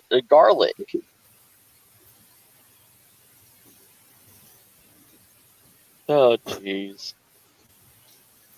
Mm. Oh, the Irish. They still love holding on to thinking that they are the masters of potatoes, don't they? Well, I'm not going to argue with them because there's some good bloody potatoes. Hey, have you ever had an Idaho potato, sir? An Idaho baking potato? No, I don't need to bother with things like that. Got King Edwards over here, mate. Got King I Edwards know. I and know, and Maris those are bigger Pipers. than ours. Maris Pipers, the ultimate potato for making chips or fries, as you like to erroneously call them over there in the colony. Yes. And you call chips, like potato chips, crisps, right? I'm saying nothing to you about that because I can tell that you're in a confrontational mood by the way you worded that question. So I'm not even willing to indulge in it. You're being very, very, very. I don't know what's gone on with you over the last few hours, but quite confrontational. So I'm saying nothing unless somebody like Carl or Shire is going to act as like a solicitor for me on my behalf for the defence counsel. I'm not being aggressive. I'm not being confrontational. Carl, basically, the way that it pans out is it depends how close anywhere is to amenities will always dictate the price of houses, no matter what town or city they're in the UK. If you're in the middle of the countryside, but you're close to the schools and doctors near where you live, and there's a shopping centre nearby and a train station, that can really drive up the price of the property, and you don't get a lot for it. Whereas, you can go out into the suburbs where there might only be a corner shop, and you'll get a little bit more land and a bigger garden for the same kind of thing. So, no, it depends, because in my area there's lots of different prices. But like 500,000 or whatever to 1.5 million or 1.25 million, you're going to get a lot in most places in the UK for the most part for that, I would say. Leeds, some of the suburbs are pretty cheap, yeah. Hello, Valiant Thor. How are you doing? It wasn't violent. I think it was. It all started off with just a little measly spud. And Shire, I will not leave your spuds alone. I will mash them. I will bake them. I will cut them into nice little spears. You see, it always seems to me that the Americans get very wound up and defensive about like comestibles. or consumables. I mean, they've done it with tea, and you're doing the same with potatoes. It's like, you know what I mean? Settle down. We're not trying to tax you on your potatoes anymore. Those days have gone by.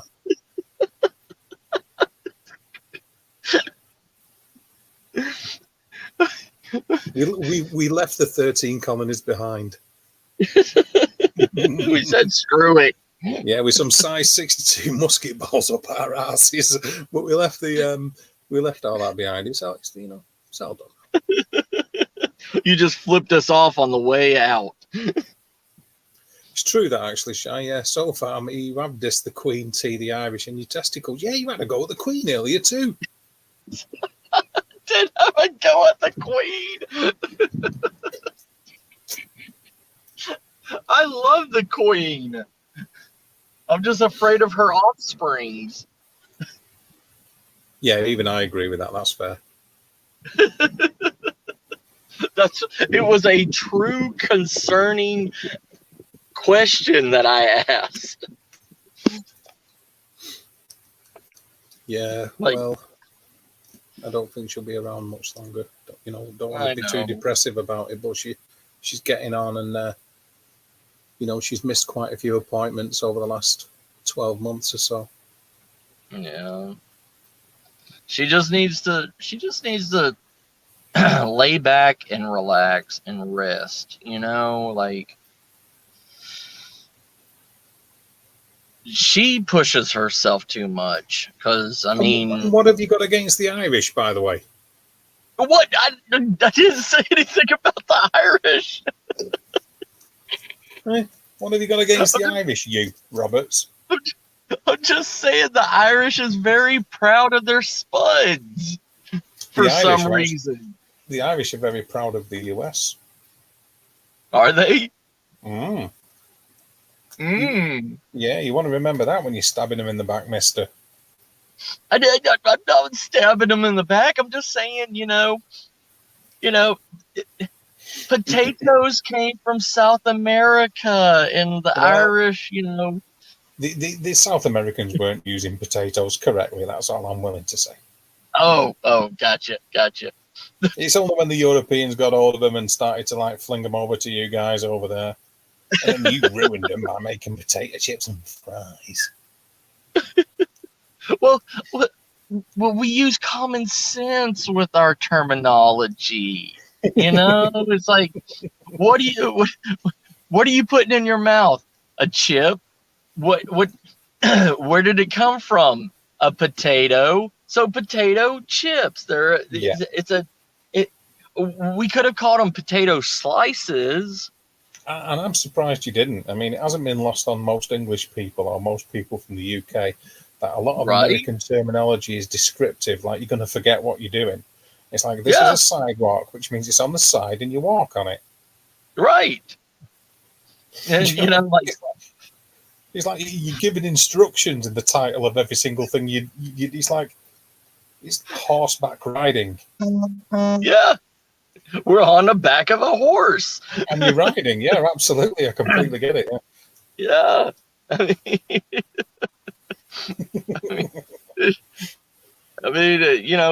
But there's some things where I question, like a spoon. Okay. What is the meaning of a spoon compared to a shovel? Because a spoon. Okay, a spoon is used. Huh? A spoon is used to eat desserts or soups and the like. Well, yes, but you are literally digging into a mound of food to shovel it into your mouth. But we use the term shovel as a tool for dirt and everything. Yeah, we do. We never use the term shovel for a spoon. We call a spoon, as much as that might come as a surprise. And we scoop soup. We scoop the soup. Matthew, we scoop the soup. We scoop the soup. You get the spoon and you move it away from you, so therefore you don't get drips onto your kerchief on your tuxedo when you're sitting having tea with the Queen. And so you slurp it off the spoon. So you scoop the soup and slurp the burp. It's sort of like an unwritten rule in English food eating, yeah. Yeah. Well, it's like, okay, we have an ice cream scoop, Yes, sorry. Yes. but we don't say we scoop the soup, like we say we are shoveling it into our mouth. Well, to be It's fair, like, to be fair, yeah. nobody else in the UK says that we scoop the soup. I just made that up. I'm trying to set off Okay. a trend. Yeah, I'm starting to set off a trend, Scoop the And you soup. ruined it. You called me out on it before it went viral, man. I'm sorry. But hey, if you say it to enough dumb Americans, they're going to believe it. I don't think Americans are dumb. Oh, you don't? No. You haven't been to America long enough. I don't think any particular indigenous population or naturalized population of any country is inherently dumb. I just think human beings and the human race, as a rule, have the ability to be very stupid sometimes. Yes. Hey, Oakham, how you doing? Occam's razor. Hello. Yes. I mean, it's just it. I just think that we should have called a spoon a shovel. The same thing. You're doing the same thing. So You're by the same definition, sorry, Matt, but by the same definition, you should really call a fork a stabby. Yes. And a knife a cutty. Yes. And a horse a clip cloppy. A clip cloppy. I like that. And a car a brum brummy. Ooh, vroom vroom. Yeah. Oh, you done it very well. It sounded much better when you done it. Yeah. See? Yeah, you've got the knack for it, Matt. I'll give you that. Hey, if they need a name, if they need somebody to create names for things, come to Matthew. I got you. I thought you was more geography based. Oh, they need me to redo the whole entire world map in the new update.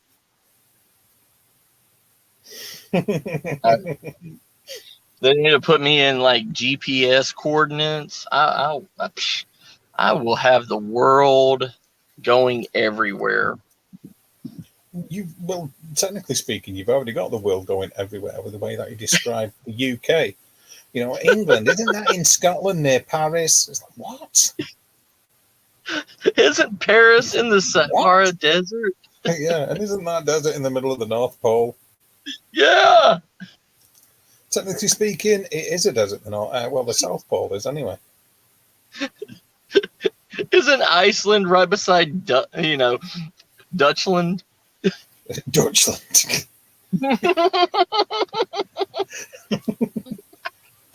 Dutchland. I like that. You like how I said that? Isn't Iceland by Dutchland? Dutchland. Yeah, Dutchland. I'm not even going to put you right on that because from now on it's called Dutchland to me too. Yes. Dutchland. All hail Dutchland. Oh. Dutchland. No, Iceland is not near that, Tammy. It's near Dutchland. They are sisters. Mylar is a store because over here Iceland is a food store. It has frozen foods. It's like a frozen food supermarket. Oh, I see what you're saying. Yeah, instant meals and frozen burgers and things like that. And Mylar is like a clothes store kind of thing, I think. It's not fancy like IKEA. By rights, if it was sticking to its true self, IKEA, even the building would come in flat platform. You'd have to build the building to go in to buy anything in the first place. Right. Wouldn't It's it? like Like, here's your 20-step process to building your own IKEA store. there you go. Oh, jeez. IKEA very close to me. Very imposing building. Dominates the skyline. It's like a big blue and yellow turd. Right? It's like a battleship.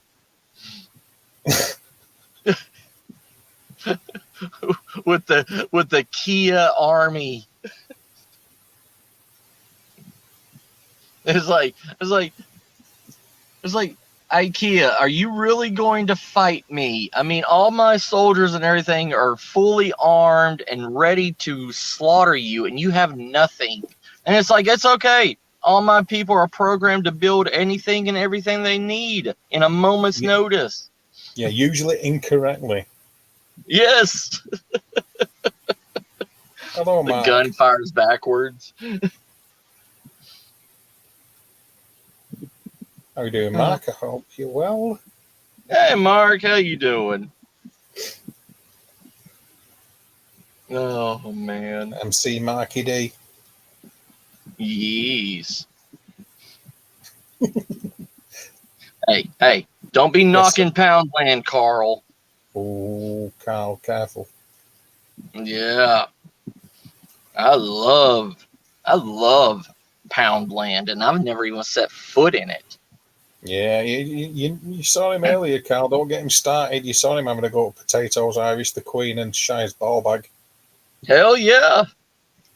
Don't make me kick Shire's ball bag again. Greetings to you too, Occam's Razor. Yes, Occam's razor. Occam's Razor, yeah. Just call him Occam. All right, I will. Yes. Occam's used to Occam from me. Occam is in the problem-solving principle. Yes. Okie dokie. Throw out those unlikely explanations and take them. Hello, auslanderinfo.co.uk.australia. Hey, Oz. How you doing? 89p store. Me and Dave was talking about the 89p store a bit ago. We really was, yeah. We tried doing the maths, and no matter how many things you buy, when you're left over with that 11 pence, Right. you still don't even have enough. No, if you buy 8 items, you're left with 88 pence change. So you can't buy another item. You got to buy another item, and then that'll leave you with 99p, which leaves you with 10 pence, and then you're still screwed. You got to buy something else, and it's a nightmare. Right. It's a nightmare. So you're in a continuous, never-ending circle. So you're going to go broke. Yeah, you're like in an Ouroboros situation there, or an endless cycle of shite. Yeah, right. Stay away from him, Carl. Oz. Yeah, I've just seen his comment. The wife and kids are asleep, so I'm very good. Don't tell me that, Mark. Don't tell me Poundland is a horrible place. I want to go there and buy me a 15-pound tent.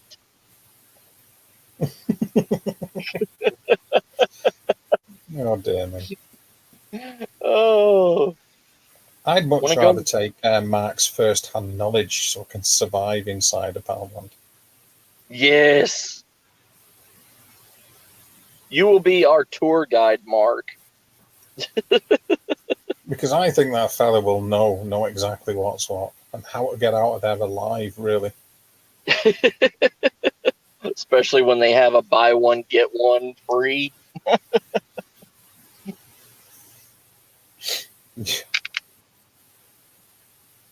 Yeah, pretty much. Oh, jeez. I mean, to be fair, I'm hardly an expert on Poundland, but the limited Poundlands that I've been in have been fairly rubbish. Right.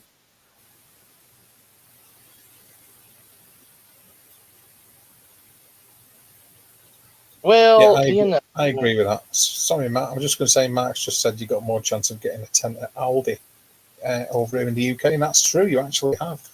You probably ought to get yourself a oh, tent, a telescope, and a walrus polishing kit. and a rice cooker. Oh, Yeah, like, you got to get used to what it gets pronounced like Ockham, because I get called Dory ass and all kinds of shit. So if you're on a, you get what you get, Arkham, Arkham. really. See, I've Yeah, always said Arkham. Oakham. I've always, it's, Yeah, that's why I'm saying it. That's why I'm saying, I've been called all sorts of things. No, nobody gets my name right. I do. Yeah. After I've heard you say it. I think you're more of an ass than I am, Oslander. You antipoding twat.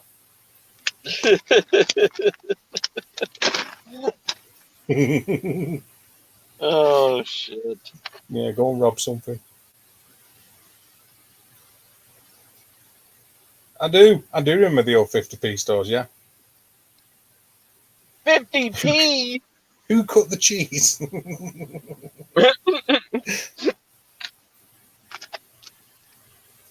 That's a brilliant response. My name is Jack, so part of me is a jackass. Oh, brilliant. That's brilliant. You see why I love Oz? Yeah, that is funny, that. Oh, fuck you. Yeah, brilliant. Yeah. They're good for that, though, the Australians. They're fucking funny. Hell yeah. New Zealanders, and I'm not sure if they've got the same sense of humour. Yeah. Fucking brilliant. Right, Shire. Oh, All dollar stores.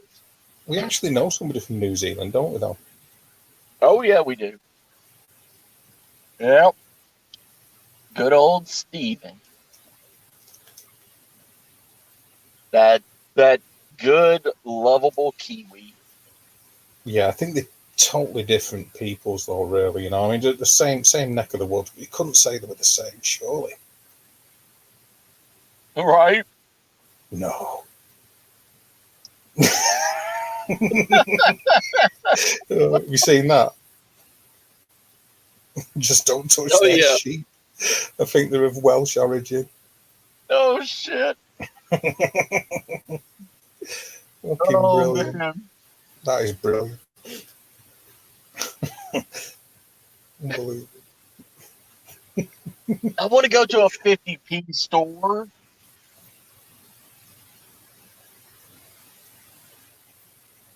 Funny.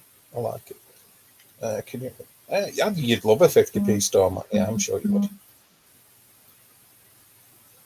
Hell yeah.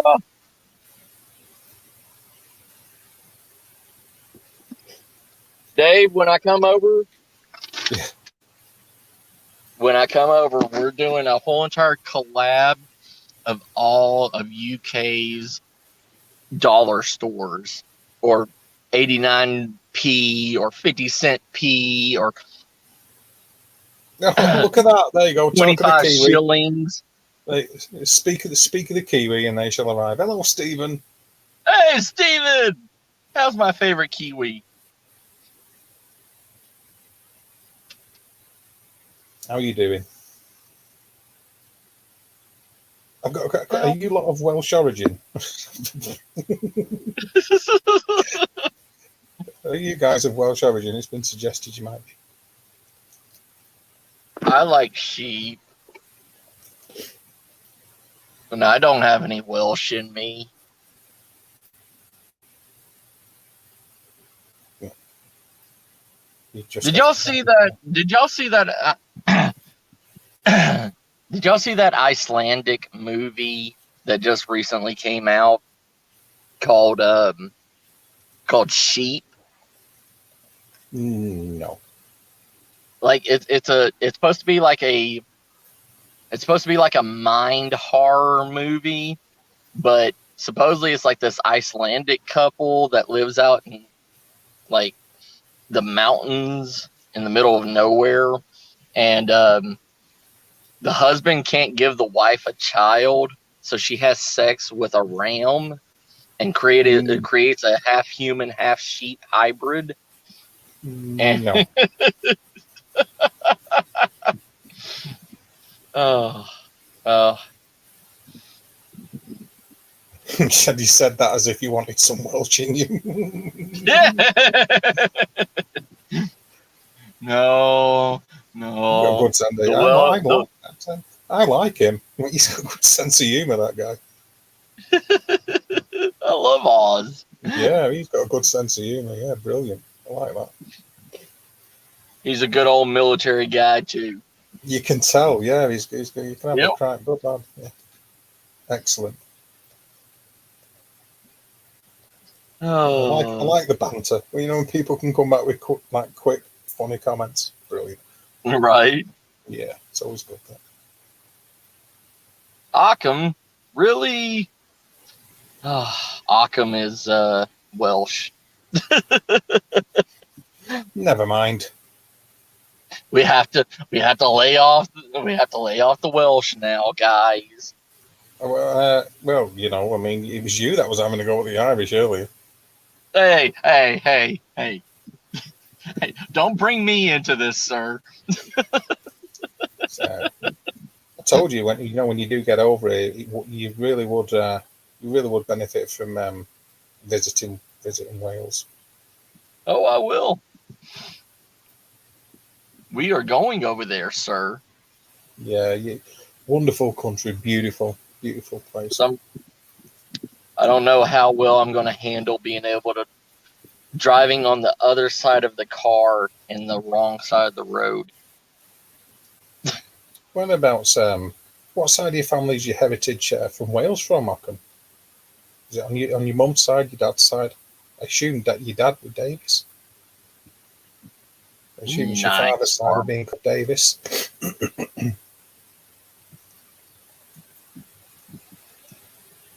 Yeah, beautiful country. Oh yeah.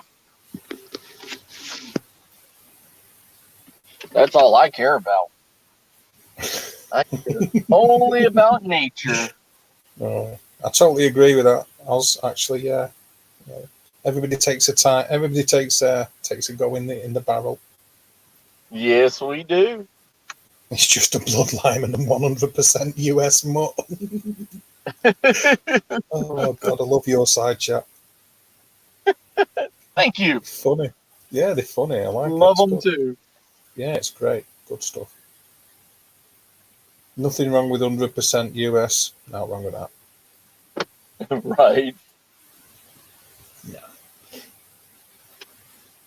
Like the old saying goes, doesn't it? You know, really, it doesn't matter whereabouts you are in the world. You know, it's you can only judge a shithole by the turds that pass through it. Yes, sir.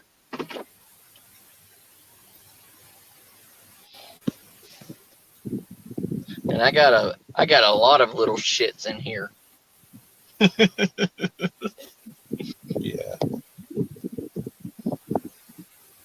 I say anywhere in the world's good in it, really. You know, it's just whoever's there with you, I suppose, at the time. But yeah, you'd love to visit Wales. I will.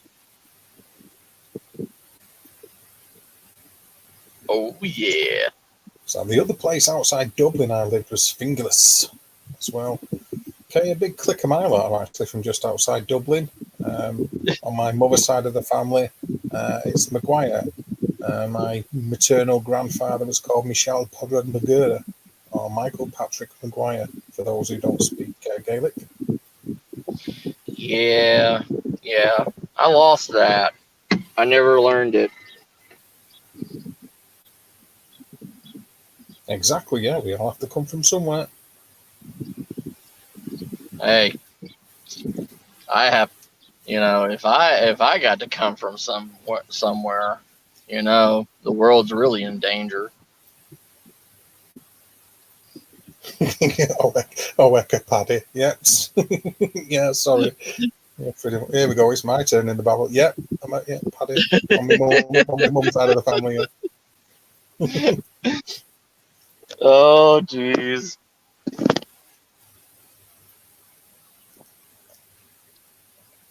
Yeah. Oh, It's yes. okay. It's okay. I'm half Scottish. Go ahead. Yeah, which half? Top half or bottom half?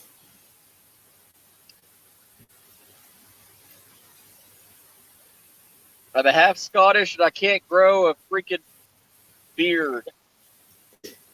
Well, you say that, Akam. There's a guy who comes on my streams called Ulrich, who's obviously Scandinavian, and he would talk until he blew in the face about Scandinavian folklore too. He loves all that. Hello, Rain.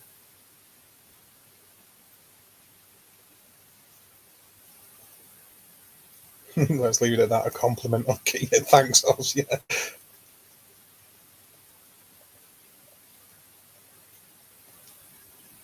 Have we lost Matt? No, he's just muted his mic.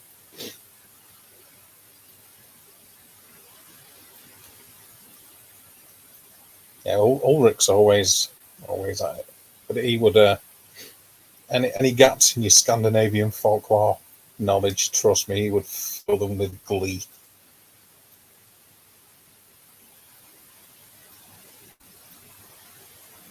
And he's a good lad. He's a good fella.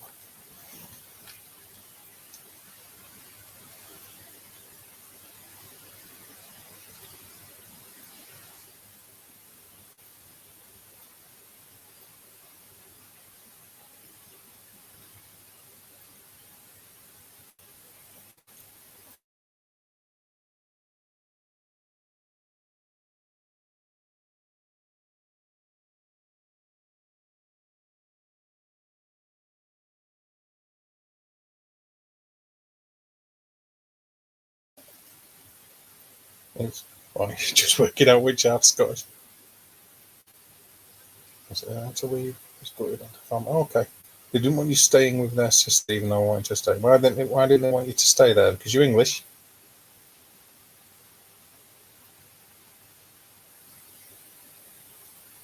Oh yeah, yeah. Was it Ragnarok the Red? Vikings, the Viking exploration of the US, about the 10th century, I believe that. At the time of the Norman invasion, the Norman conquest. I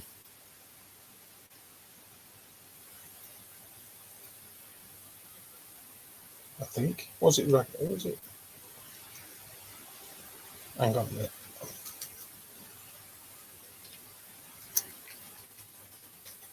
Good old Google.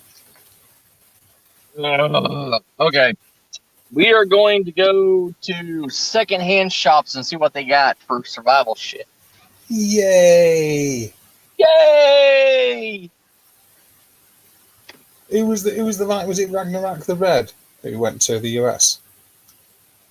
Wait, what? Was it Ragnarok the Red who went to the US? Yes. In the 10th century? Yes. Yeah. Why? What's up? What happened? Nothing, because he was the father of Leif Erikson, weren't he? Yes.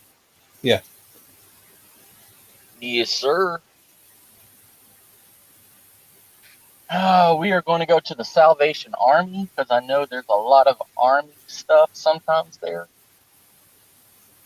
I'll just copy that link. One second, I'll copy that. Oh, let me just click on that. Go on, Matt. I'm listening. I'm just clicking on the link. But he is going to go to the Salvation Army because the Salvation Army sometimes has army stuff there. And we're going to go see that. Okay, I've got that. I've got that saved, Oz. I'll watch that later on. Thank you for that, sir. Oz is a good guy.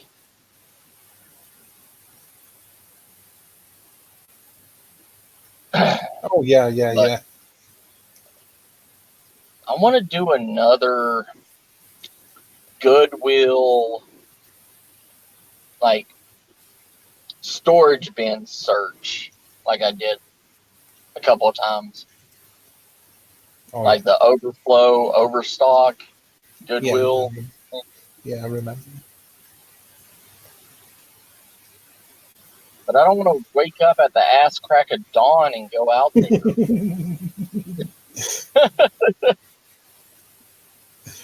Oh, what? Shire's got a good point there. He just said, if you find second-hand survival stuff, the question is, did it let down its previous owner? Maybe. Yeah. Well, that's why you take it and try it out. And if it fails on you, then well, at least I'm not in the apocalypse. Yeah. I've got a confession to make as well. I've got a family in Perth. Oh. Yeah, I've got a family in Australia. Oh, look They at went over as that. they went over as the £10 poms in the early 70s, I believe. Ah. Yeah. The land of the secondary land of depression and animals that wish to kill you. Every single animal over there wants to kill you, doesn't it, in Australia? Yeah. Every single one. What is it? The King Brown? King Brown snake? With a name like that, you wouldn't expect it to be one of the most poisonous snakes in the world. It's like, oh, it's so cute. It's brown. That's the better half of the family that escaped Mother England. Oh, God. Probably right, yeah. Weirdly enough, they don't talk to us, yeah, so you're probably right. Oh, shit. So what's it called? A King Brown? Yeah, King Brown snake. Yeah. Little fuckers. They make nests in like these bird nests that's in a specific tree, and like if you poke at the bird nest to get the birds out, like they'll just fall on your ass and bite you. Oh, nice. Yeah, they're little assholes, kind of like your badger. Yeah, they do sound very antisocial, I have to confess, yeah. Oh yeah, they don't care Eastern about Brown. you. Yeah. Oh, Eastern Brown. Okay, I thought it was a King Brown. Oh, Shay's got relatives in Australia too. Oh, look at y'all. Oh, look at y'all. But Shire's descendants that's over in Australia were Shire. I do, yes. Yeah, they're probably on that boat for a specific reason. Yeah,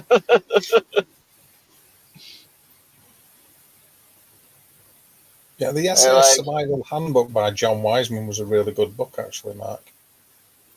Oh yeah, the SAS, yeah. Yeah, the Survival Handbook, yeah. But the thing with survival handbooks and everything, you have to look at it. None of the survival handbooks have ever been updated in over the last 100 years. Like everything in survival handbooks are literally archaic ideas and archaic mindsets. And with the way technology and the way man-made items have went rampant over the last, at least the last 50 years, they still want you to build a A-frame out of wood and cover it in moss and do all this stuff when most people have, a tarp or a pop out, Yeah, but to be tent. fair, Matt, that's if you're prepared. That's prepping. Survival is a completely different thing. That's true. You know, I Yeah, mean, the SAS Survival Handbook teaches you how to build things. If you've got squat, nothing. right. You know, if you're carrying, you've got some like firelighting equipment on you, and you've got a couple of containers for getting water, and you've got some paracord, and you've got like a tarpaulin and all that. You're already prepared to go in a way, aren't you? Yeah. It's, Well, the also, SAS also Survival the Handbook isn't that kind of a book. yeah. Well, also the SAS book was made more for military people than it was basic civilians, like because in the military, you have pretty much just a basic survival kit on you that you made yourself. Hmm. And it was more to help, soldiers or airmen or whatever that their plane crashed down in the middle of a jungle and God knows where, or in the middle of a battlefield or something like that, and you have literally nothing. But like it's different with like military survival situations than it is civilian survival situations. Like civilians are supposed to be able to grab a pre-made kit or whatever BS, and if they know they're going to go on a 10-mile hike somewhere and take Instagram pictures or whatever, and they walk off trail,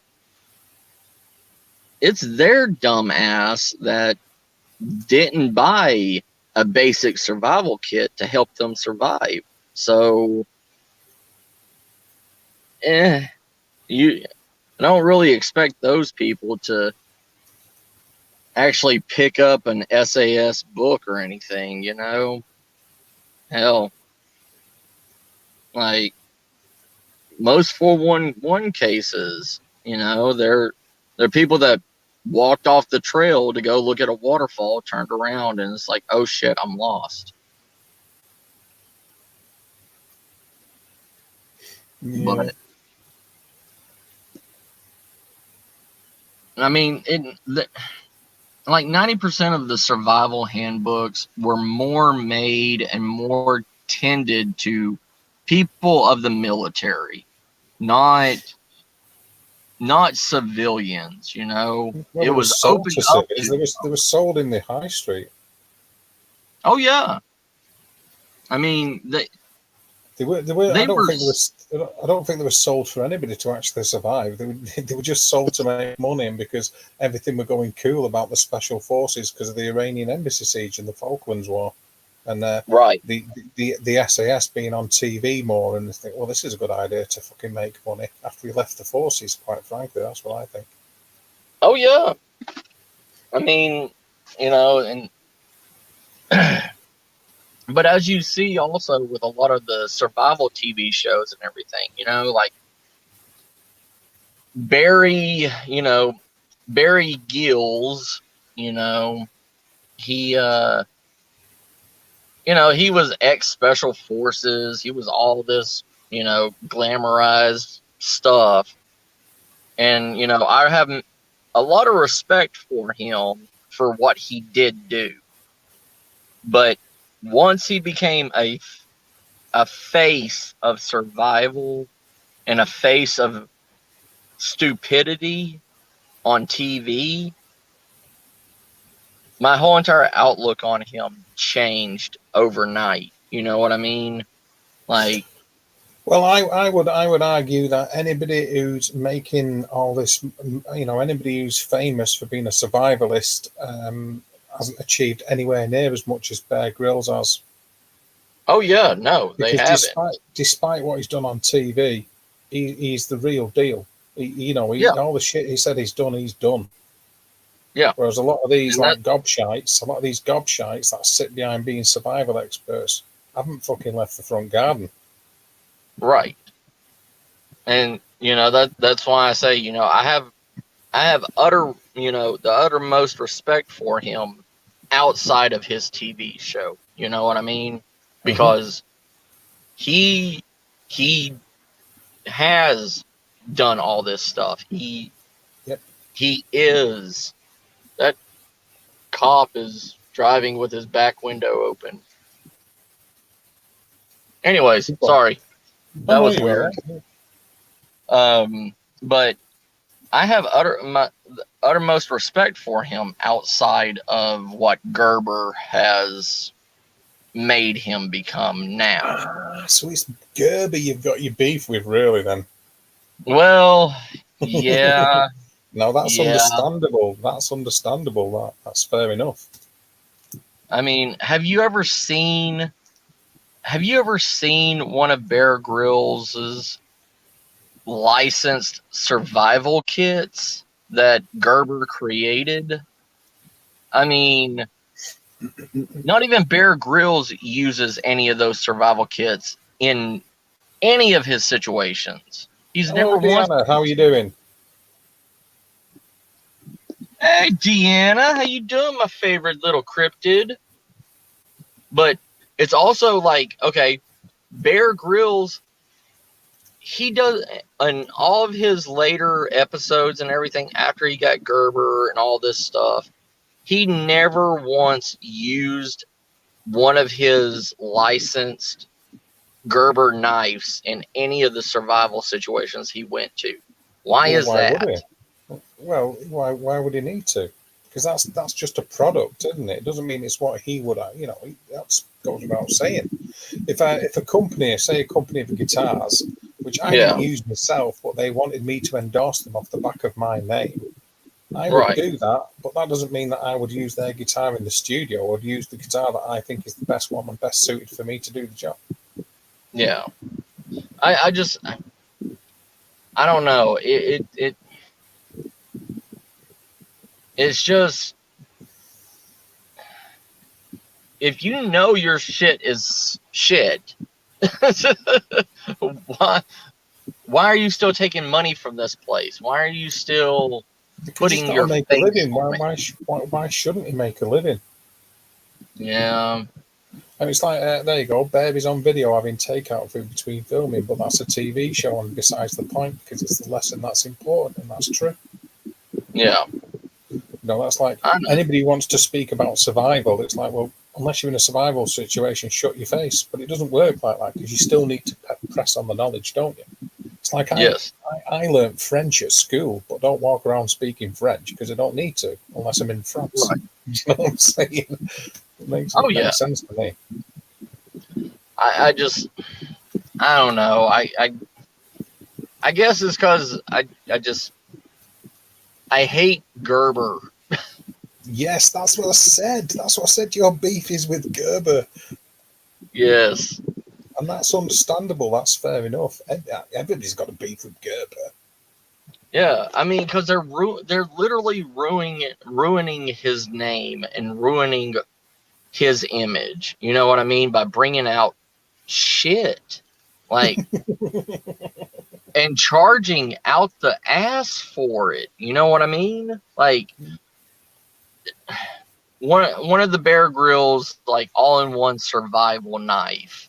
It had all these multi-functions and everything. And it was made out of stainless steel. It took forever. I mean, the blade would roll. It wouldn't sharpen back up to any point. I literally had to take it and re-profile the whole entire blade because it only had a quarter of a centimeter uh, blade on it, like Mm-hmm. cutting edge on it. Yeah. And if you have to do all this stuff for a $80 knife, what are you doing with your life? It because somebody tells you, somebody slaps the face of some guy that's on a TV show, and it's like, Well, oh God, that's how it works, though, Matt, in the real world, isn't it? I mean, Shaz just said a footballer called David Beckham got paid to use grill cream and then shaved his head a few days later. really? It doesn't work. It doesn't work like the way that you might like it to. You know, I mean, Yeah. if it did in the strictest sense of survival, then you need to throw every single thing you earn or every single thing you own away and just go out just with a knife and make every single thing yourself. But survivalists don't. Survival is about changing the odds to your, to your advantage so you can survive. Yeah. I just I know there was a battle between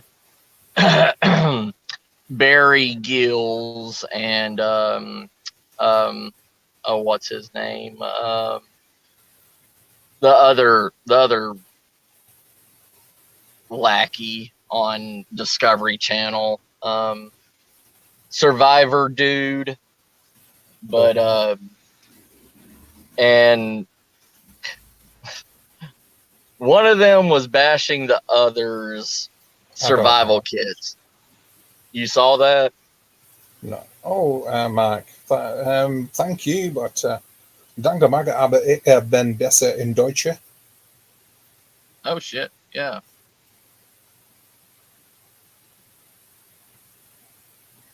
Well, Oh, that killed it. drop. No, don't. I don't want to have to worry about a real knife. I can make my own. That's I have one of my blades with me at all times. My 440 carbon steel. I mean, it takes 2 seconds to re-hone it and re-sharpen it to a razor's edge, and I can do anything with it. But the thing is it's not me. It's it's all these other people that believe that these people are gods. Like, oh, I saw this on this TV show with this specific person, so it has to be right. But also with the whole entire survival idea is they make these TV shows to be entertainment. Who the hell is going to be in the Sahara Desert in a plane crash? You know what I mean? Unless there's 90 there's probably 89% of the people in this world that it will never see the Sahara Desert in their lifetime, let alone the back country of the Rocky Mountains or the North Pole. You know, that those are select areas that have been created and used because they don't want to see somebody. They're not going to put, Barry Gills or Survivor Dude in San Antonio, Texas, I bet they would. on the west side. I bet they would. I bet Bear Grylls would kick the ass of most people you hold in high esteem, Matt. I've got to disagree. Oh no, no, no! You, I'm saying you, that. you don't get in the SAS by scratching your ass. It's probably the most elite fighting unit in the entire world and trains all of yours in the States. So you want to be mindful of that, really. Oh, I no, I'm not saying that he won't handle himself, but I'm saying the TV company won't put them in a real life scenario like that. You Oh, know what and I mean? you know why that is, don't you? Because they're worth too much money, and all they're trying to do is Right, make money. That right. but he has put himself in situations where it's nothing to do with TV, and he's survived them. Yeah. I mean, but I'm just saying, like, the way the TV has ruined the ideas of survival, it's got to be in some faraway place. It's got to be, you know, some backwoods hole in the wall that the majority of the people will not do it. It's not.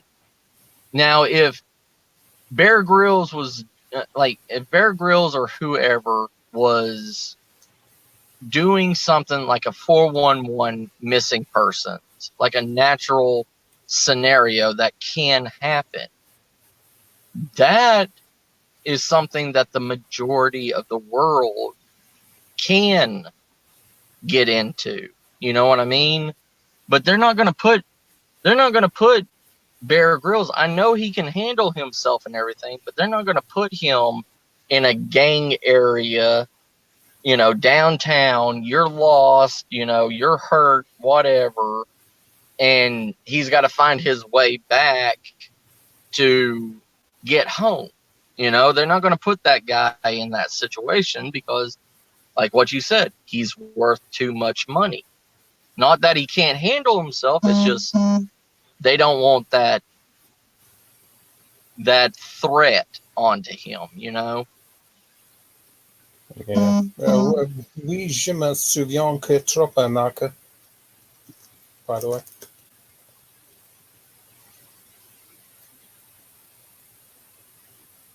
That's the thing, he's a commodity, isn't he? Yeah. It is. It's just and that's how a lot of like survival YouTube channels and everything, they've got big during the rise of YouTube, during a lot of fear that was happening, and all they do is fear monger, and they literally break these items in the worst way possible and say, look, you don't want this to happen. And it's like, motherfucker, I'm not going to put a silky saw through a car door and saw through it. Who in their right mind would do that? But it's all about fear mongering. It's all about making that money in the end instead of actually helping the people that will be in real survival crisis. Like, how many people would be more susceptible and more loving to Bear Grylls if Discovery Channel, like what happened in Minnesota with the tornado. Matt, let me get a word in edgeways, brother. Yeah. Right? If it wasn't for the Discovery Channel and things like that, you wouldn't have heard of Bear Grylls. Yeah, I wouldn't. If it hadn't been for him appearing on TV and being a sellout, then the world wouldn't have heard of people like Bear Grylls. It really is that simple. It's like a self-fulfilling prophecy, isn't it? Yeah.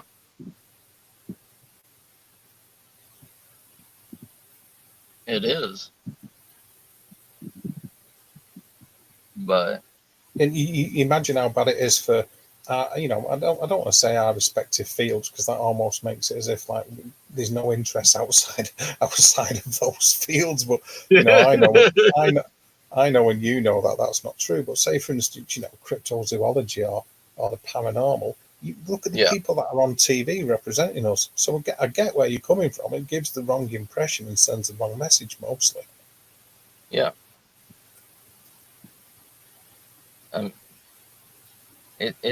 TV always corrupts everything, TV ruins so much. Mm-hmm. But it's not just ruining a majority of people, like the mindset of the basic sheep, Yeah.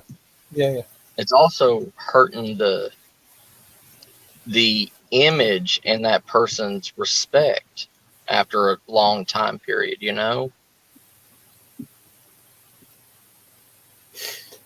Well, I suppose that's down to expectations of the individual. I have no expectations of Bear Grylls. I don't give a shit what he does. Yeah. I don't hold him in any high regard outside of what he's achieved, and his achievements speak for themselves, and that's true of anyone. Right. I don't have a preconceived notion of people that fit what I would like, because that's not how life works. Who am I the fuck to judge people like that? Well, I'm not. Yeah.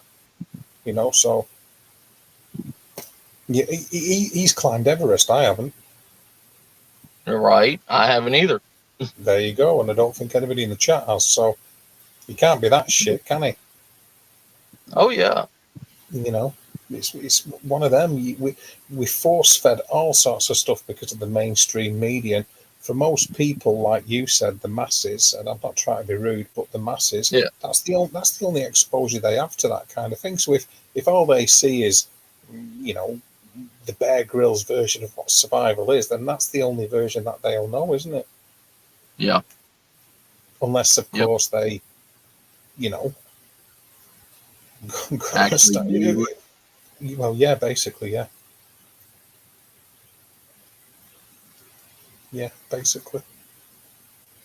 I mean, Oh for yeah. you then, I've got a question for you because if, and I'm not trying to put you on the spot, but genuinely I'm interested. If it was up to you, and for people to get like the correct knowledge about survival and stuff, where do you think they should start? Who to listen to, or what should they read, or do you know what I mean? My opinion Mm-hmm. would be Morris Kohansky. I Okay. mean, Morris Kohansky was the one that actually he helped with a lot of the Canadian. He helped with the Canadian Army. He helped with a lot of like park rangers. Uh, he helped with a lot of 411 cases. Mm-hmm. He literally helped people in real life scenarios, not made believe scenarios. You know, he was a whitewater rafting instructor. Mm-hmm. He put what is it? What they do in where they hop from island to island in canoes, where they're out in like miles and miles where there's literally no humans at all. Mm-hmm. Um, he's the one that actually taught people how to make the basic small kits. He he created the coffee can survival kit, and everything that you need should be able to fit in a I think he said a 5 pound coffee container, and you should keep that in your canoe at all times, keep it in your car, all this stuff. And that, I mean, and he even had a mentor that I was would a imagine he did. It's prison, not gonna like. He's not gonna. You don't come out of the. You don't come out of the womb knowing that kind of stuff. He obviously had a mentor. Yeah. right. And, you know, like his mentor, eh, his mentor wrote multiple books and everything, but he was more of a naturalist, you know, Okay. So this mentor of his who wrote loads of books. Why did he write books? What's the ultimate goal of doing that? to teach people that doesn't know anything how to use nature in Canada. I think it was probably to monopolize on a skill set that he knew and to make money, which is no different than Oh what yeah, Bear Grylls is. Which is no different than what Bear Grylls is doing. yeah. Is it? I'm, go ahead, brother. Go ahead. As it is no different than what Bear Grylls is doing, using a Hmm. skill set to make money. Yeah, but Do you know what I mean? It is exactly the same, Matt. It really is. oh It's yeah. just I mean, whether you like it or whether it's your flavor. yeah. I would too. It. I would never make it to camp. I wouldn't make it to base camp at Mount Everest. No way. That'd be me screwed. Well, the reason. Matthew might. He's younger than me and sprightly. He might make it.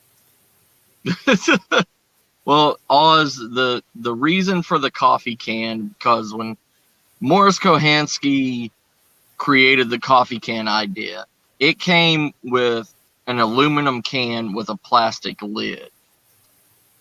It was a multiple thing. It was a multiple use item. You could collect water out of it. You could take it back to the fire. You could boil water in it. You could make soups. You can make teas. You could do anything with it, and that is your container. Everything else inside of it would, I know you've heard of it, but it was the pocket theory. Everything that goes into that needs to be used at camp or put into your pockets to be able to be used for any scenario. And if it's in Absolutely your agree with pockets, that, it's Shire. Sorry, bro, I just say Shire's made a comment which I absolutely agree with. There's many cases in history where even kids have been abandoned or been left behind in snowdrifts, or because the parents have died off and like they have nothing whatsoever and they've completely survived. It's exactly knowledge and resourcefulness. Yeah, all you oh gave is yeah, all you gave is bollocks. Beyond that, it's all right having all the gear, but if you don't know how to use it, you're fucked. yeah. I mean that's the first stages that they teach you in survival is learn how to survive with nothing. And when you know the skills and the knowledge to survive without nothing, that means when you have gear, you're literally living like a king in a survival situation. Yeah, So, I think he missed where you were going with that, Oz.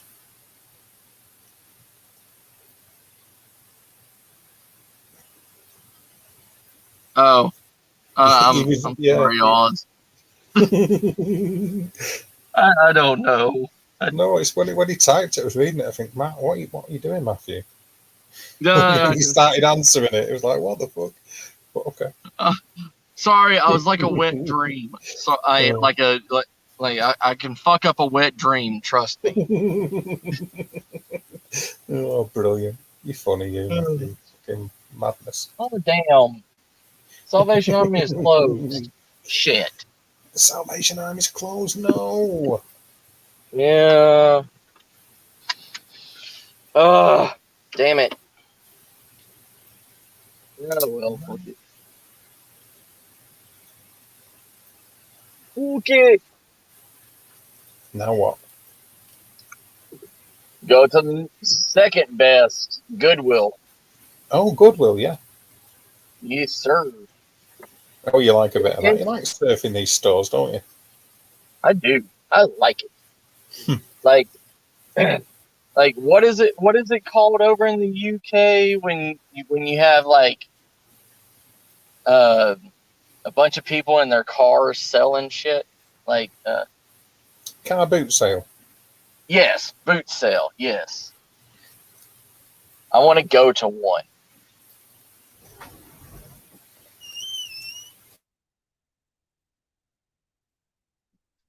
I want to go to a boot sale. I want to do a lot of. I want to do a lot of things in the UK when I go over. Yeah, I'm pretty sure a boot sale could be arranged for you. Yay! Yeah, you Just can not sell. Carl's boot. Oh, I don't know. I don't know. I'll be afraid of what I find in Carl's boot. Or who you'd find trussed up. Right? Yeah. Yep, thank you for that, Oz. 100% absolutely correct for the Colonials, aka Trunk.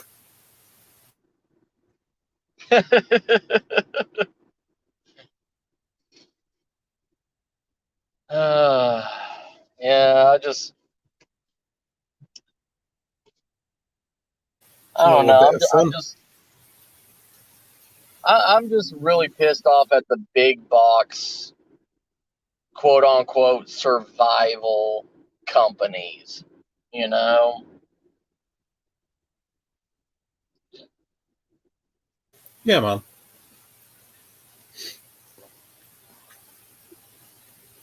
and it's just they use people that are like I believe 100% wholeheartedly that when Bear Grylls agreed to this contract and everything, that he was trying to get the point across to people, and it was just the TV company and all this other bull that said, no, we need to make it more entertainment than learning. Well, I don't want you to get the wrong idea. I actually agree with a lot of the stuff you were saying earlier. All I'm saying is the things he has achieved he is the real deal. Yeah. But I didn't say that he wasn't a sellout. Well, I mean, hell, trust me. If Gerber gave me $500,000 a year to, pamper around one of their little bullshit knives, hell, I'll do it. I'm not knocking them for that. It's just I want a I'd do good it too. damn knife if you're going to give it to me.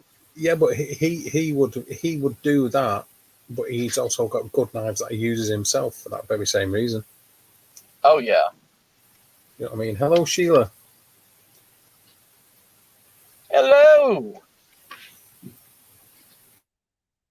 It's just.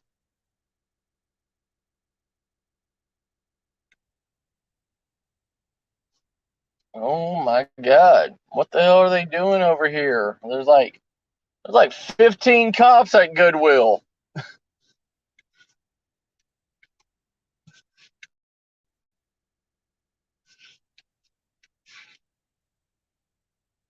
No idea, Oh, Rob. What are they doing there, Matt? What can you see through your peepers? I am seeing. Well, they're leaving now with like a couple of boxes in their hands. They're leaving because you've turned up. You've even upset the police. Look, I know. Jeez, I'm just a giant depression beacon. beacon. I'm a beacon of sad. Yes. Can't get away from this. It's like 5G worthy. Oh yeah. Oh yeah. Oh yes. Yeah. So you're at Goodwill, yeah? Yeah, I'm at Goodwill right now. Okay. I'm gonna step out and have a smoke and keep my phone on the charger for a second, Mm-hmm. and I will hear you, and I will respond. Well, that's always nice. Always, sir. I'm here for you. I am your co-pilot. You're not my co-pilot. This is your channel. You were informed wrong, sir. You can't. This is your channel. We're on your stream tonight. I think you forgot what's going on. Oh,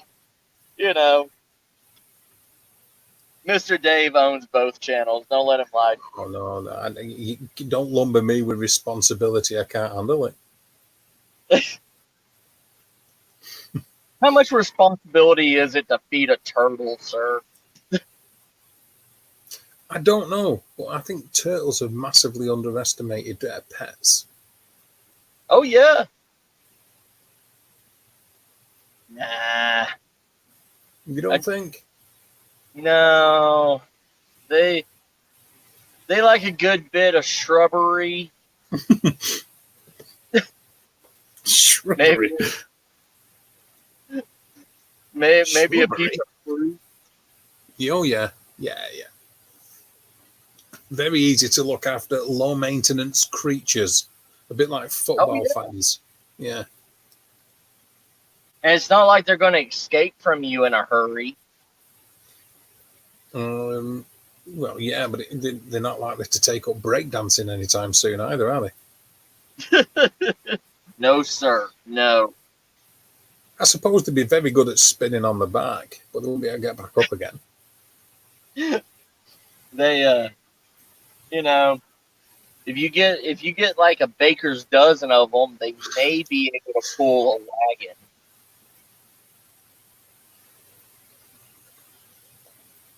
Turtle Yeah. power. Turtle power, yeah. Yeah, but they were led by a rat.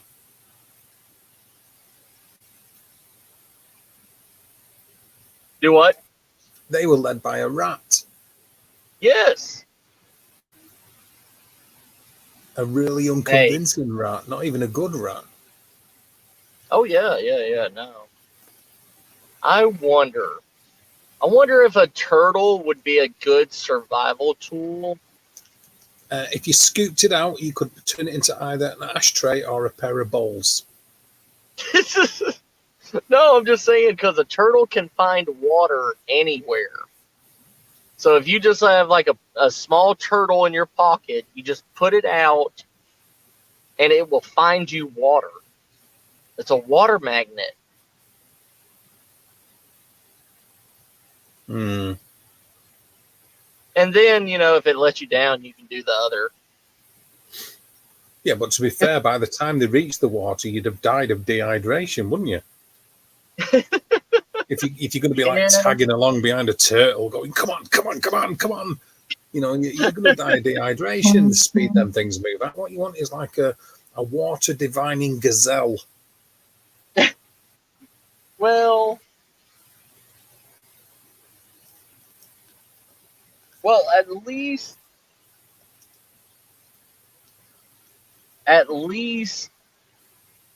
you would have a snack in your pocket, you know.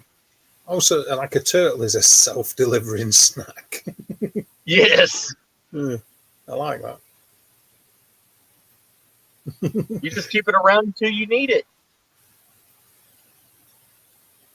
Yeah, that's true. Yeah. Well, when wouldn't you need it?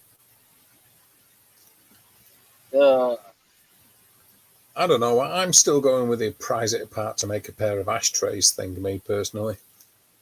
a pair of ashtrays. Yeah, I think that's a better use for it. Yes. Yeah, I think so. Oh yeah, a pair of balls. We got some pot brownie situation going on in the side chat. Oh jeez. Good old pot brownies.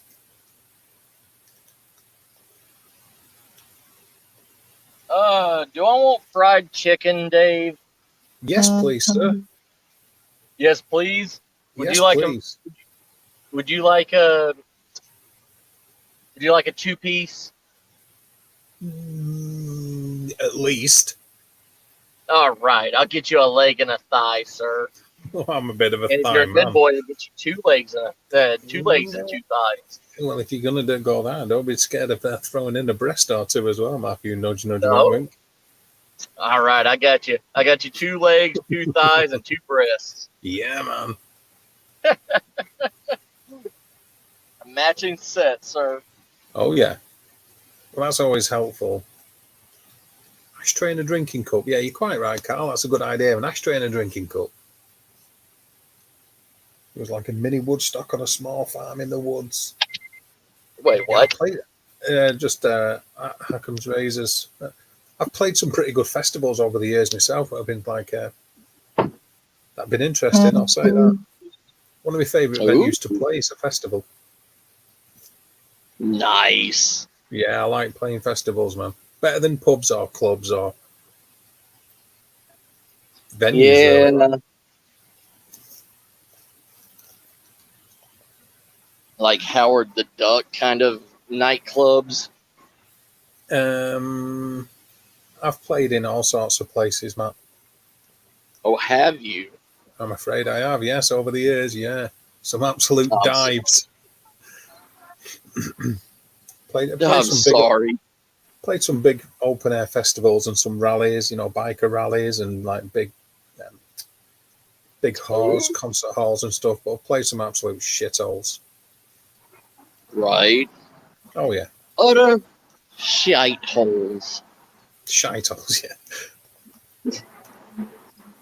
I'm going to learn the language, sir. Oh, Yeah, here you you go, do ma'am. very well.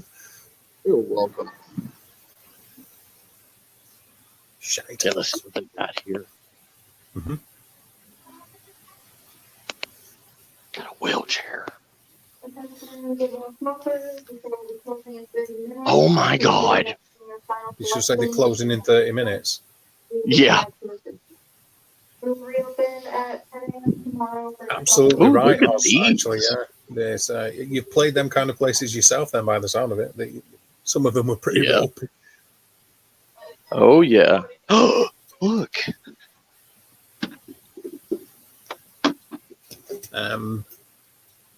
The radio Cool. flashlights.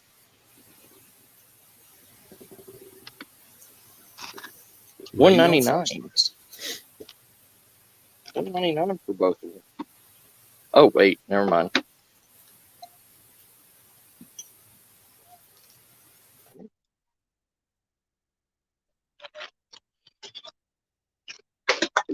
Oh, crap.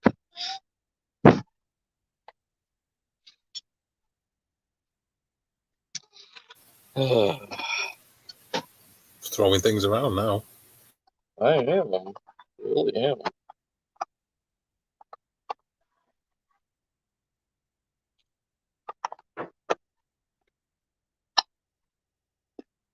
There we go.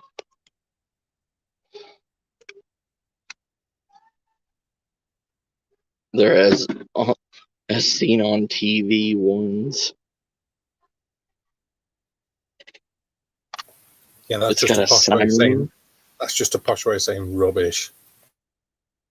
Yeah. Pretty much. Yeah. But see, always come to Space Pong.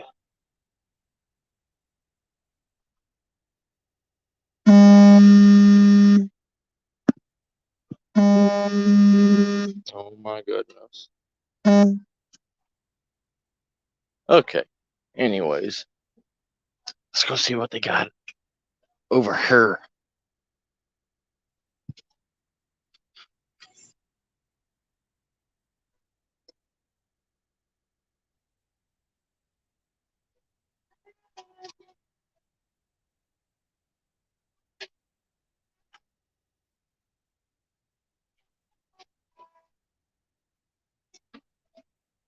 They got bags.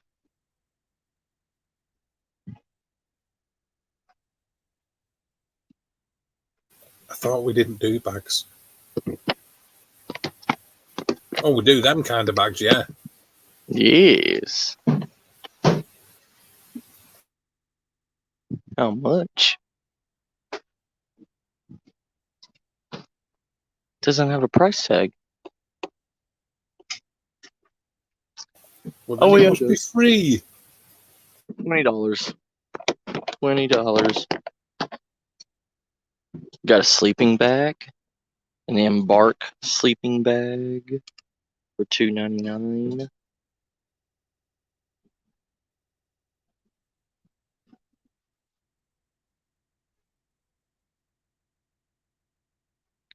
A cedar for gardens for $20. It works.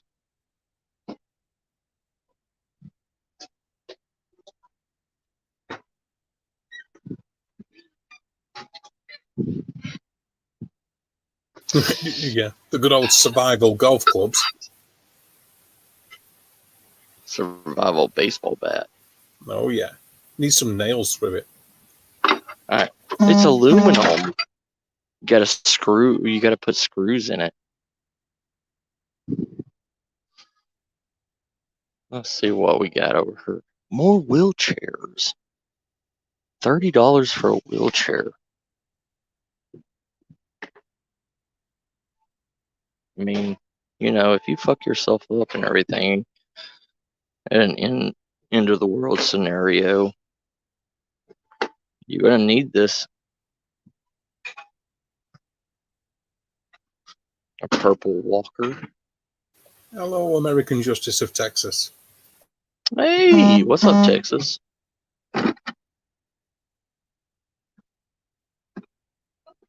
What the heck is this?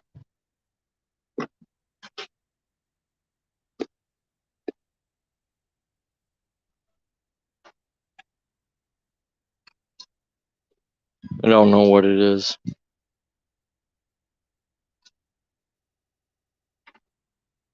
Dave, I found you. Oh, thanks very much for that. Yeah. To be fair, that does look like me, really. Yeah. Right? Yeah, pretty much. Oh, that's ripped.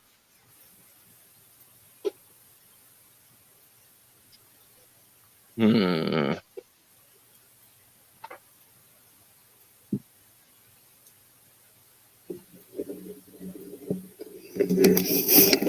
Doing okay, thank you, Texas. How are you?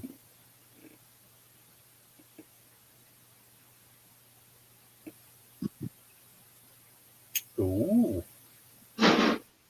Ooh.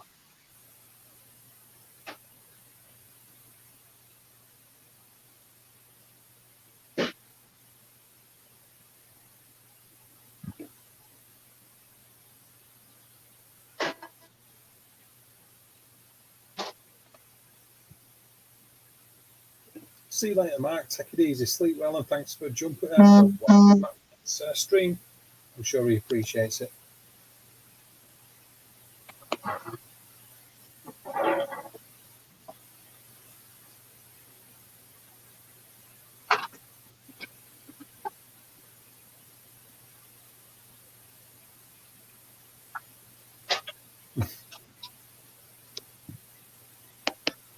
Oh, kisses. Again, this is a very pink themed store. I know, right? Hey, I could make me a jelly belly snow cone. You never know when you're going to need one of those in a survival situation. You never do. Never do. Never. Never.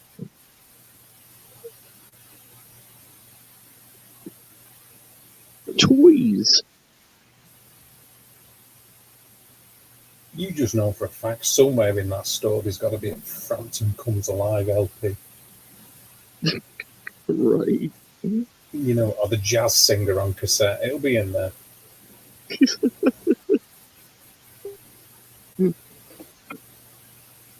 See you later, Occam's Razor. Take it easy. Take care.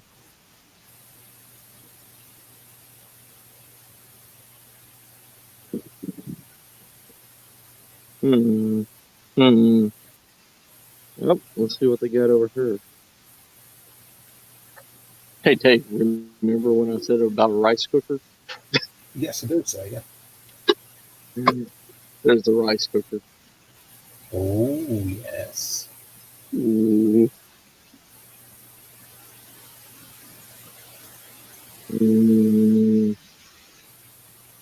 I did find I love a stores like can. that. I absolutely love stores like that. I do. I do too. Yeah, man. I found a canning machine at one of these places before for like $15. You just And know I that snatched. somewhere in there. There's got to be an old-fashioned rotary Baker-like telephone as well. Yeah, there's gotta be.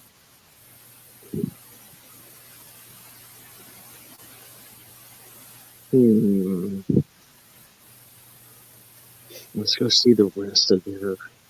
Oh, here you go. Oh, I like that. I like that. 24 Get, bucks. get me that, Matt. Get me that. It's got to have evil spirits in it. I want it.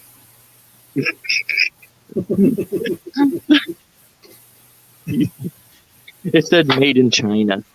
Well, there you go. It's authentic then, at least. It's authentic. Oh, jeez. Look at this. Cast I will. iron. It's a milking. It's an old Oh, milk container.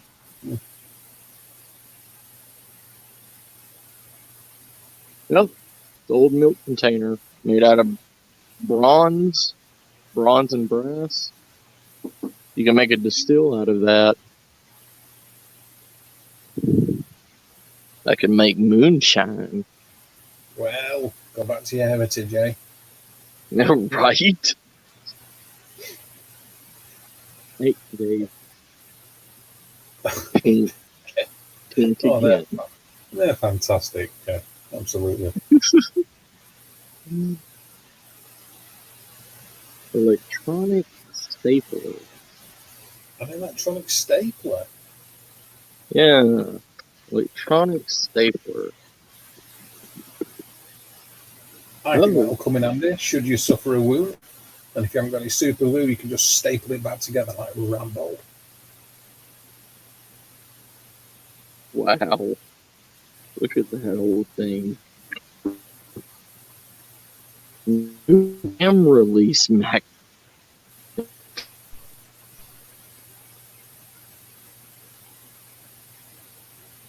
What?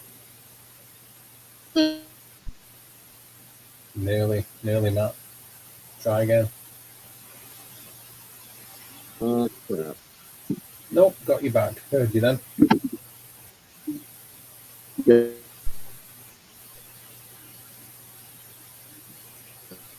Well,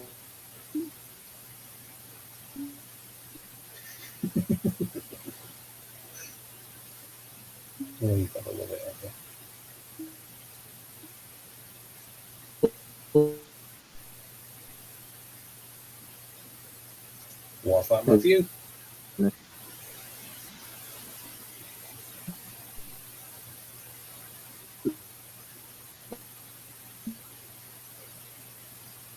Yeah, you need to go to a different part of the shop, Matt, if you can hear me, because that part of the shop is just killing your signal. in Oh, well, there you go. That's going to happen, isn't it? In the 21st century. He's fine as long as he doesn't move. Here we go. Come on. Come on. No, you want to. Come on. No? Okay, can you No. hear me now? Yes, I can hear you now. Yes. Well, you're not great. Since you went into that side of the store, your signal's gone there pretty bad.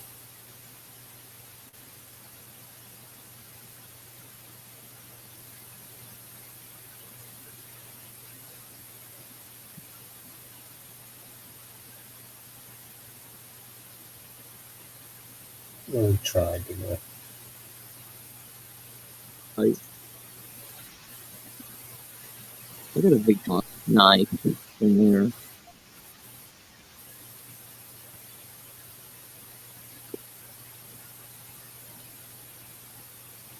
They got beat by Dr.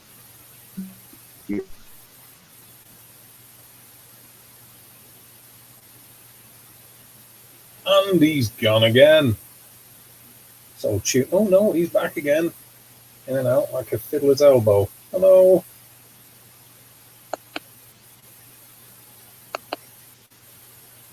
Yeah, there's a thumb. Yeah, nice thumb.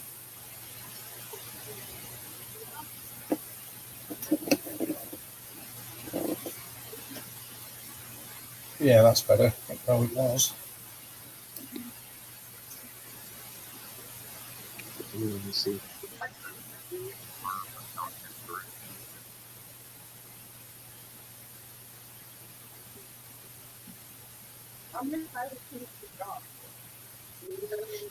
Again, very pink.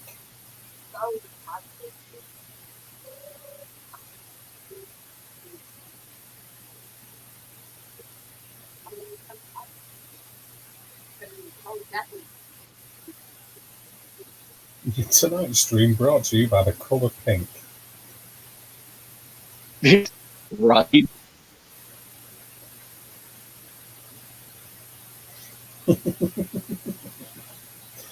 Yeah.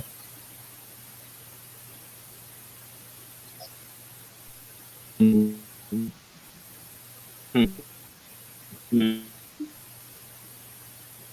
keep any of the ladies in the chat? Tony, are you still there, or Sheila? Is there any of the fair maidens still in the side chat?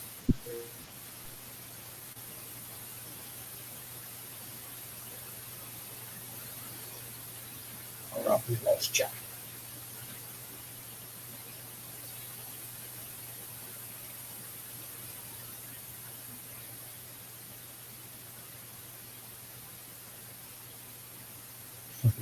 Yes, that's Sheila still here. Good news. I think we've lost Tammy though. She might have fell asleep.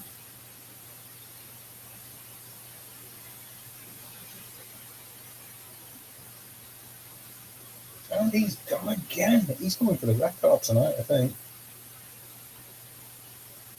Oh no, and he's back again. Yes, he's truly going for the record at this rate. Come on, cheeky. Let's see you. There we go. Drop MDX, okay.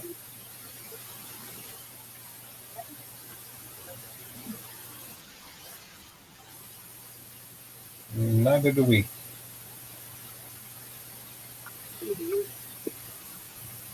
Or at least I don't. Somebody in the side chat may. Well, give me a second. Did you just see a VHS tape there? Yeah. Okay. Yeah. Both of these the same price? No,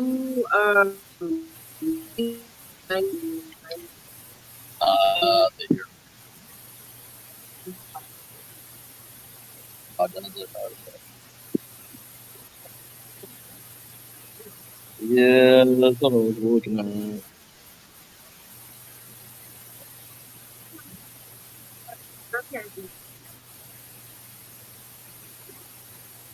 See a pair that's like right here, but I don't know what they are. Oh, okay. oh, some more. They're wireless. Okay. Oh.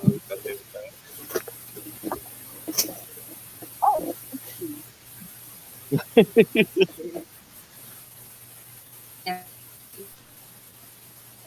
No. Nah, not on those. I'm good. I'm good. How much is that Victorinox? Yeah, $2.99. I'll take that. And how much is that little monocular thing? Yeah.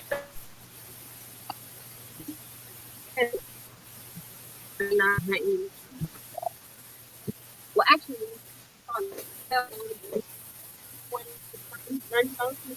yeah, wait, half a piece. Not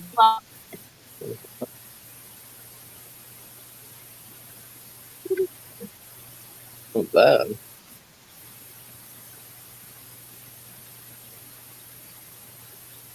Yeah, good. Yeah. Oh, you don't want to see that?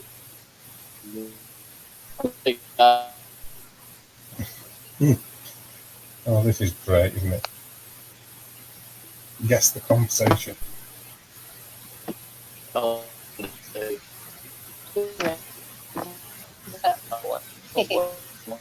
and then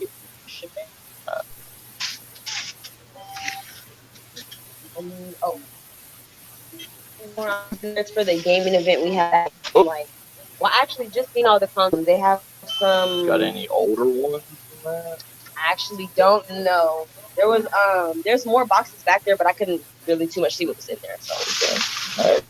I'll be here to look at it. We got older systems, so yeah. Thank y'all. Hey, y'all too.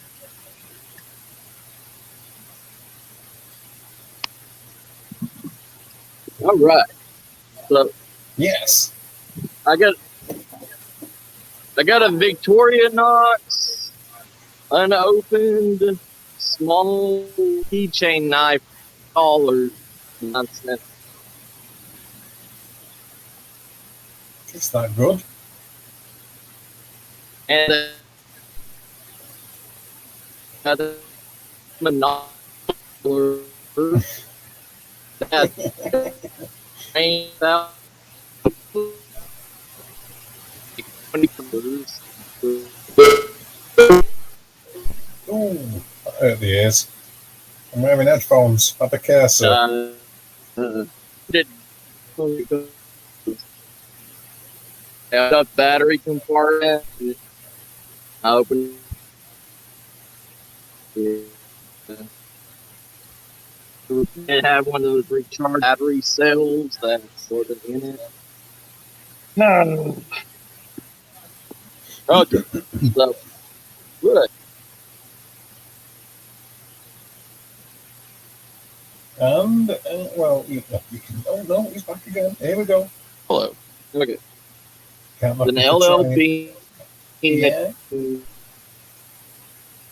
Victorian. Mm-hmm.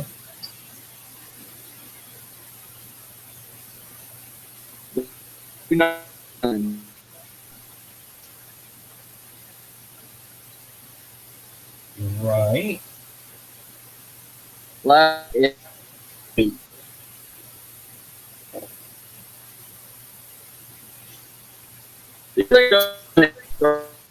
Mm-hmm.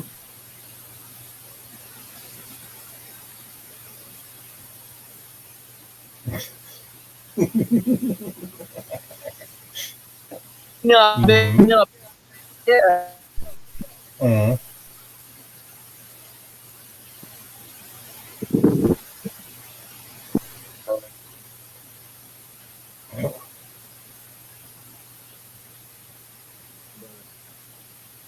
I don't want to go and try to find that recharge battery Yeah. thing for it. Yeah. Oh, So, can you hear me? I can hear you, brother. We haven't heard a single thing you've said for the last 12 minutes. Are you serious? Yes. Damn it. Yeah, it was interesting, though. It was interesting. Did it not occur to you why I'd gone quiet all of a sudden? Yeah, I was wondering. I was like, what's going on? I was.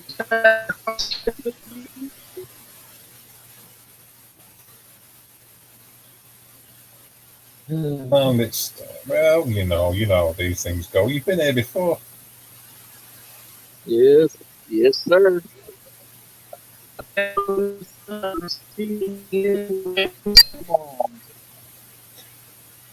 Yeah, it's always interesting trying to figure out what the hell you're talking about. Oh, we heard that laugh. Yeah, that laugh was okay. Yeah. Oh, the laugh. The laugh. You was fine until you went into that particular part of the store, and then you was gone.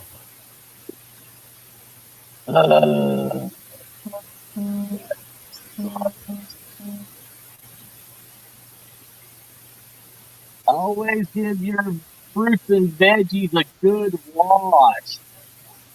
Well, By I just started reading everything people put in the side chat. Oh, yeah. Yeah.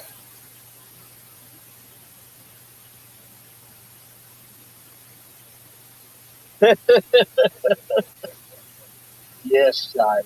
Yes.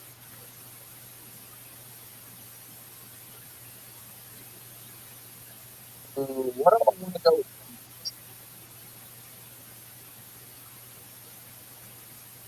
Don't want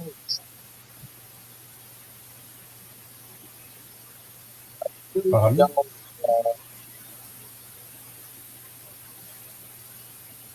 Where are you now, Matt? I am on a side road looking at a lot of like fast food restaurants, but they're all seems like nobody's in them and they're not open. So that's not an ideal situation, really, is it? Yeah, I'm gonna have to go home and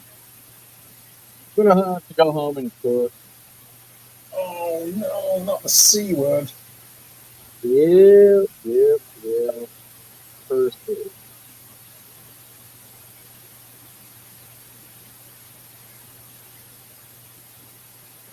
Well, that means I'm gonna have to get some. I already got some stuff. Marinate some chicken. Add some chicken tacos. I mean, Hello, Jeanette again. Welcome back. Do what? I was saying hello to Jeanette. She's come back. Oh, hello, Janet.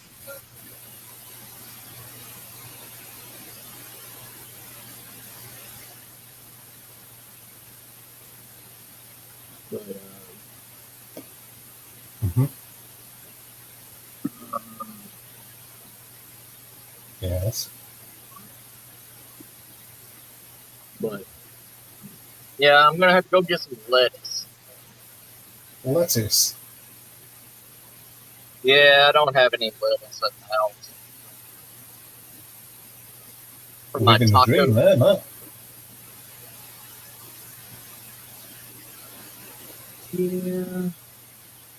Yeah. Got tomatoes. I got onions. Go make me some pico. Yeah. Yeah. Yeah. Guacamole. Guacamole, yeah. Guacamole. So basically that tastes like the strainings from the devil's jockstrap. Guacamole? Yeah, man. You never had guacamole? Well, in my ignorance, I don't even know what it tastes like, so you'll have to excuse me for that one. It's crushed up avocado with lime, a little bit of lime juice, salt, pepper, onion, and garlic. Grind it up like into a kind of like a green dip. And Yeah, you can shove that up your ass. oh, Dave, you. It even sound like real food. It is real food. Are you sure? Yes, sir. A minute ago, you was going getting fried chicken, and now all of a sudden you squashed avocado with tomatoes and pepper and peacock vomit and Neanderthal spit. With a lot of hot sauce. Oh yeah, yeah. Never skimp on the hot sauce, agreed. Yeah. Yes. Hot sauce from the devil's anus. It sounds like absolute rank, is what it sounds. Oh, Dave. Yes, when I come over, I will introduce you to Texan food. You'll have an hard job finding it over here, brother. I'll make it. Oh dear, Jesus, seriously? Yeah. I prefer it if you stuck with the fried chicken, because that was all a lie, wasn't it? That was propaganda. I'm gonna grill some chili. And yes, red chilies and jalapenos and chipotle and grill them up on your stove. And every time you walk into your kitchen for a week, you're gonna feel like you just got hit with OC spray. No, what will happen is if you make that for a month, I'll be shitting through the eye of a needle. They'll be like walking around with a stampede of diuretic camels. It's okay. It's worth it. It's worth it. No, I don't know about that. Your toilet rolls in the fridge on standby time, I think.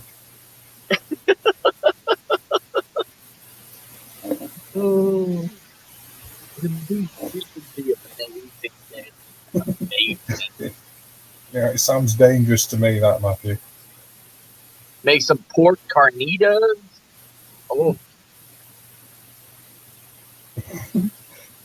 It's like eating a slimy, oily laxative. Oh, I love it.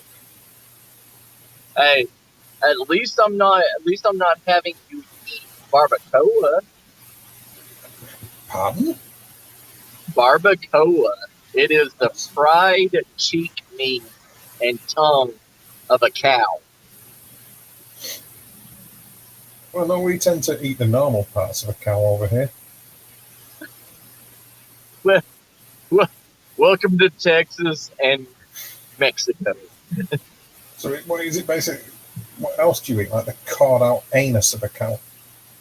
Oh yeah, we have menudo, and one of the main ingredients to menudo is cow tripe. Oh, God. Oh, what's wrong with you people? What's wrong with chicken all of a sudden? Oh, chicken bland. Do you think? Yeah. We don't live on cold rotisserie chicken day. What the hell do you mean by that, hippie? That is your go-to meal, sir. You've changed since you went to that bleeding Goodwill store. You've changed. Oh, I love you, Dave. Before you went in there, well, I love you too, man. You know, before you went in there, you was approachable and funny, but you come out of there now, and you're very sullen and moody. Oh, jeez. It's because Let's you've see got what the chat. Yeah, have a look at the chat. You might be interested in the side chat. They've been a little bit wayward and out of control since you kept going there all Dalek-y, so they've gone a bit wild. Oh yeah. Mm-hmm. Oh, burning ring of fire. Yes, it went down, down, down. Burning ring of fire.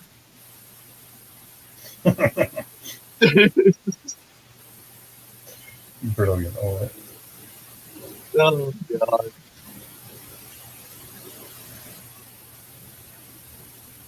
At least you don't have to wear coffee. Went in the loo.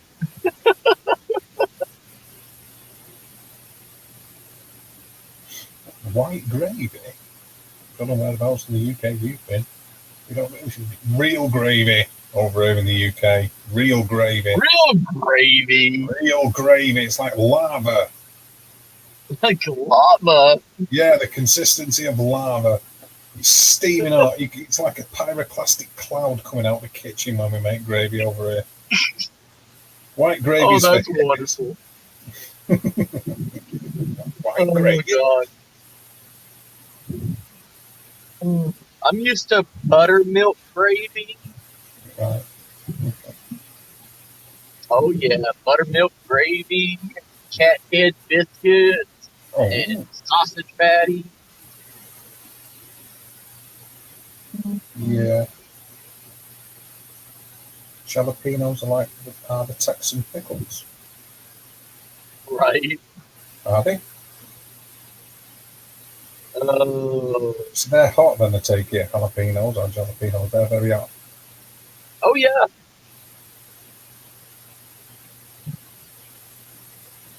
Hey, Floxives.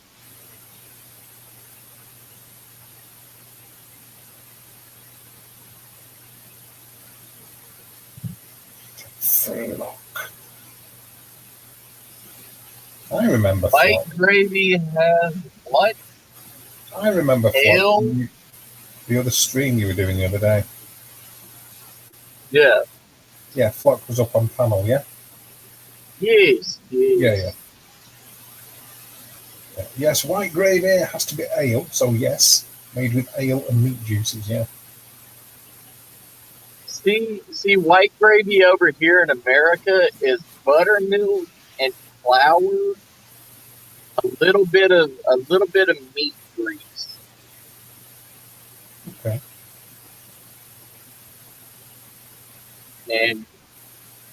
And milk. Milk and gravy. Yeah, Dirty bastards. and cornstarch. Oh yeah, we use cornstarch. Yeah. That's to thicken it up. Yeah. Yes. We don't have any devil's jock strap, runoff. Okay, fair enough. I asked for that. Not all English food is shit. It's all Just not- depression and sadness. Yeah, yeah. And all English food is grey. Doesn't matter what it is, it's grey.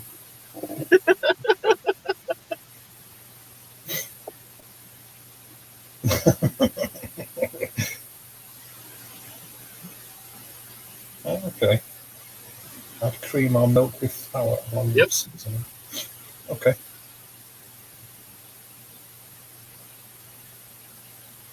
See, my family either used, whole milk or buttermilk.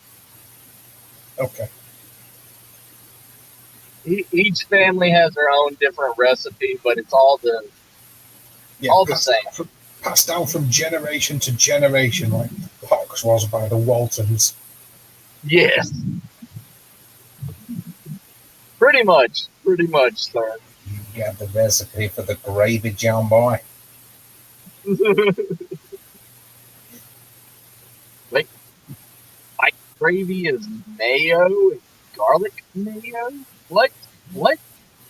Mayo. Like mayo as in mayonnaise mayo? I really don't know what's going on, brother. Carl said white gravy here is mayo or garlic mayo. Okay, well, I will say this. Don't really pay too much attention to Carl speaking for the entirety of the UK, because I've never eaten that in my entire life, and he's from the Midlands, and they're just weird.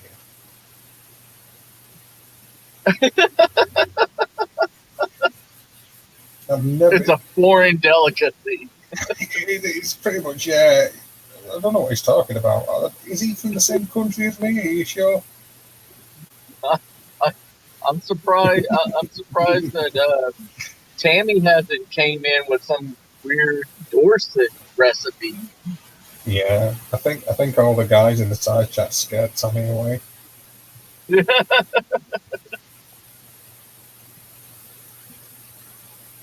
Hey, Box, how you doing, brother? Hey, big bucks.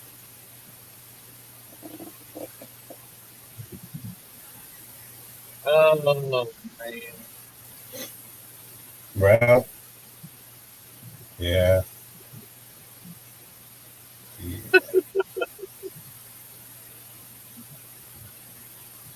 Yeah, all English chefs do is scream in your face. They don't actually really cook anything.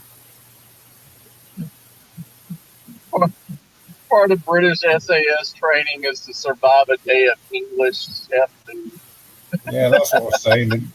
They don't really make food. They just they just scream at you, shout a load of insults into your face, and throw ladles around the kitchen. Really. Right. Now, which British chef is it? Gordon Ramsay or is it John Oliver's? Jamie Oliver, you might be thinking of. Yeah, Jamie Oliver. Yeah. Gordon Ramsay and Jamie Oliver. Shire, I absolutely agree. I understand he does, but thank you, Shire. Yeah. Oh, God. Oh, Carl. I know, them two are mad.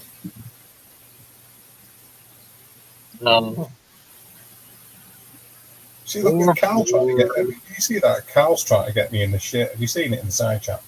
Tell him, Shire. Oh yeah. Yeah. Carl. Come on, Carl. Snitches get stitches, bro.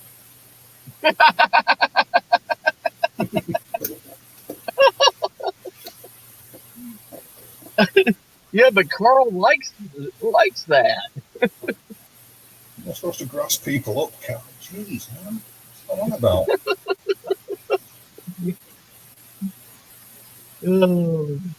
Carl is from a different part of, he's from one of the islands off of, the UK. Oh, here we go. Everybody get ready for one of Matthew's geography lessons about Europe and all the rest of it. Go on, carry on. Yeah. He's from one of those. One of those lonely islands off of the UK border between Sucks from the UK border. Between Suckit. Suck it. Yeah, Suckit and See. And London. All right. Okay. So it's between Suckit and London. Yeah. Yeah. Suckit in London. Suckit in London.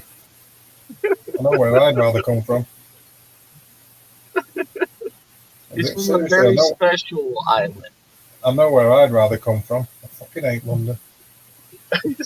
You want to come from Suckit too? Yeah, I'd rather come from Suckit than London, yeah.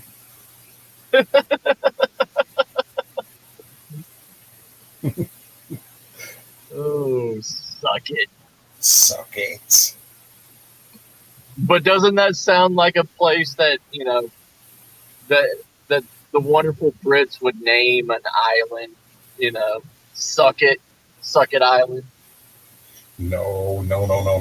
When we were sailing all over the world and stealing islands and murdering people, we always named our islands after the horrible bastards who were in charge of the invasion. Usually, like Sir Bollocky Bill and Sir Twat of Cuntshire. That's what we named them. Right. What if it was an island that nobody wanted and they just found it? Well, that never actually really ever happened. We only ever bothered with the islands people lived on previously and just took over them instead.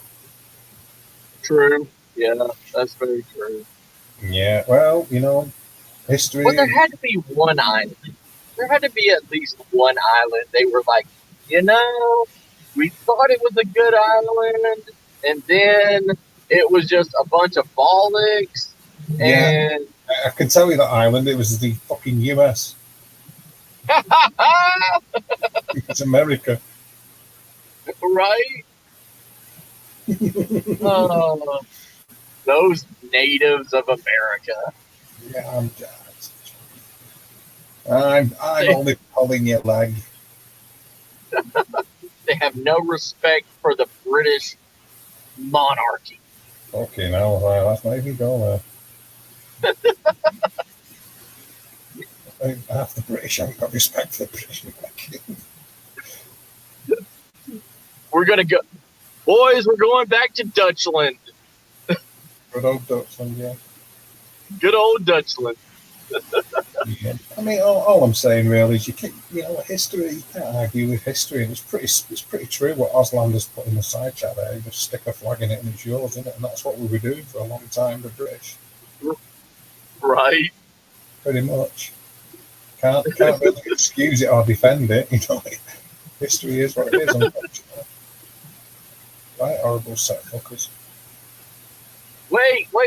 I know an island that the British didn't care about. I know an island. It was Australia. And what did you say we didn't do with that?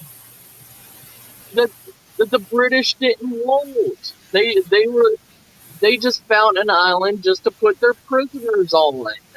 It was Australia. Oz, I'm going to let you take the centre stage here, brother. You argue with him.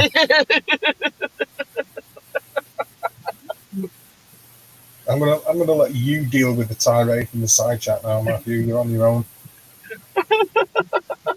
You want me to put my foot in my mouth even farther? Yeah, off you go. Oh, okay. Anyway, it's not quite how it happened, that Matthew, but Hey, this is my history lesson, sir, not yours.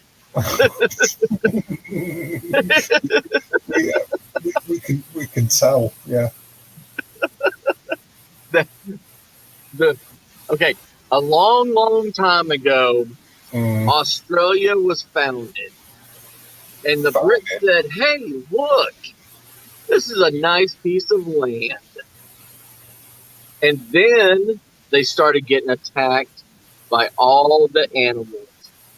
I never it. saw a koala beat a British person's ass before until they landed in Australia. Like, kind of like how the Kiwis got beat by the emus, the British got their ass handed to them by fluffy little koalas. The end. All right. You do know that Australia existed before we so-called founded it. It was a big lump of like stuff floating around in the ocean. You know that, don't you? And weirdly, there were people living there already. You might have heard of them called Aborigines. Oh, yeah. I've heard of them. Yeah, you see, it existed well before the British ever had any involvement with it whatsoever. Oh, did they? I thought the British created them.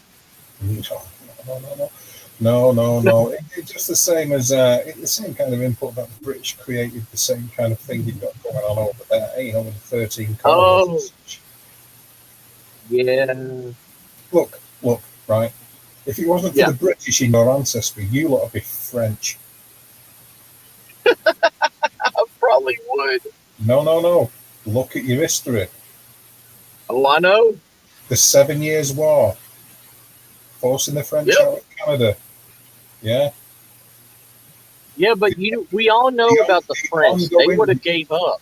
The ongoing wars with the French while the American Revolution was going on and the blockading of the ports by the French fleets. So not only did we save you from being French, afterwards you then use the French to stab us in the back. Welcome to America. Yeah, I'd rather stick with the bleeding koalas. I will do, Oz. Yeah, I've saved that video he sent the link for. I mean, we all know that the French would have gave up their land mass from the constant bombardment. They would have had to run back to their ships. But you English, just like, oh yeah, you want to push? We'll push too. You forget the German mercenaries and the Dutch mercenaries, and you also forget all the Indian tribes. See, it's always convenient that the Americans forget all that side of it. You know, they don't even know their own history when they're pointing things out about the British history. But go on, your turn. I just care about my native history. Oh, here we go. Yeah. Sidestepping the truth.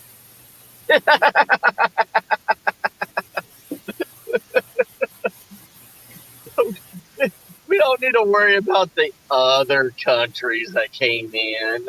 Yeah, well, I was just going to say, but somebody else has put it in the side chat. That's true. You know what I mean? If it weren't for us, you'd have been either French or Spanish. Think about that. Oh, yeah. Yeah.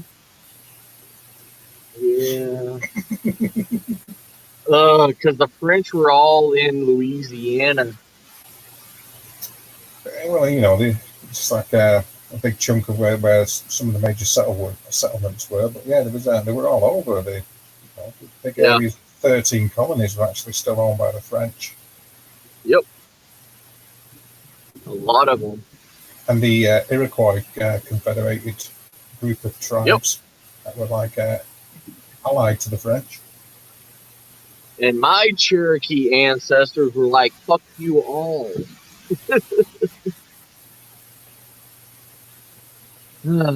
They didn't want... My Cherokees didn't want y'all here. And we tried banding the tribes together, and we had thousands of years of hating each other. And with like the Mohawks and everything, the French gave them alcohol. So they loved the French. I think there's a lot of like people of European ancestry from all over the place that have got a lot to answer for when it comes to the Native American population. Oh yeah. Oh yeah, that was one of the major commodities with a lot of the tribes was alcohol. Mm-hmm. I mean, we were alcoholics and we didn't even know it. I don't know if you're bragging. Is that bragging rights now, or what's going on? No, that was our downfall. Well, on top of this, they also give them like blankets and clothing full of pox and all sorts of smallpox. Oh yeah. Yeah, the smallpox epidemic with us. I mean, they would literally even make the traders and everything that had a sickness go to the tribes and spread the sickness of whatever they had to people too. Yeah. So it was everywhere. Like everybody was killing everybody. Well, I don't think you can go back in any particular country's history without finding a period where they were being shitty to somebody else. Yeah. Oh yeah. That's true. Just reading the side chat. Emu War. Emu War and Envy. The emus. I love it. Oh, geez. You see, it's a crisis identity for many people, and I think that's why they don't like the Brits. Is because, fundamentally, you are begat of the Brits. Whether they like it or not, we are your forebears, and many other places around the world. And I think that just creates tits. They don't like it, So they become like almost like an Anglophile, because of it. Well, you know what I can do? You know what I can do, Dave? The worst one out of the lot's fucking Mel Gibson. He really hates the English. He does. He's proper got a lot of stuff stick up his. I don't know what's wrong with that guy. For you. He's really rocking some hatred. He's a proper xenophobe against the Brits. He is.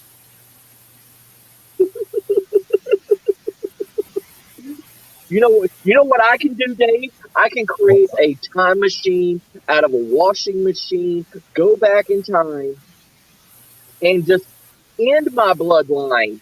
And then I'll be like, look at that. Yeah. Yeah, well, yeah. I'll just go back in time, and the first Brit that comes over and tries to pay one of my Native American ancestors, I'll slap him.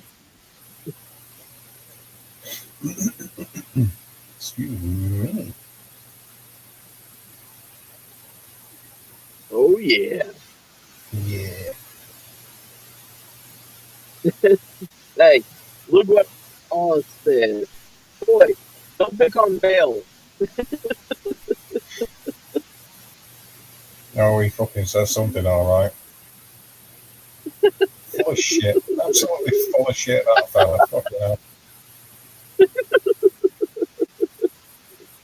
Oh, absolute lying propagandist, fucking Brit-hating xenophobic prick. That's what he is. Seriously. If he told me the grass was green and the sky was blue, I'd go outside to look. You gotta double check. Yeah, fucking Mel Gibson. Squeeze me a lemon. Seriously?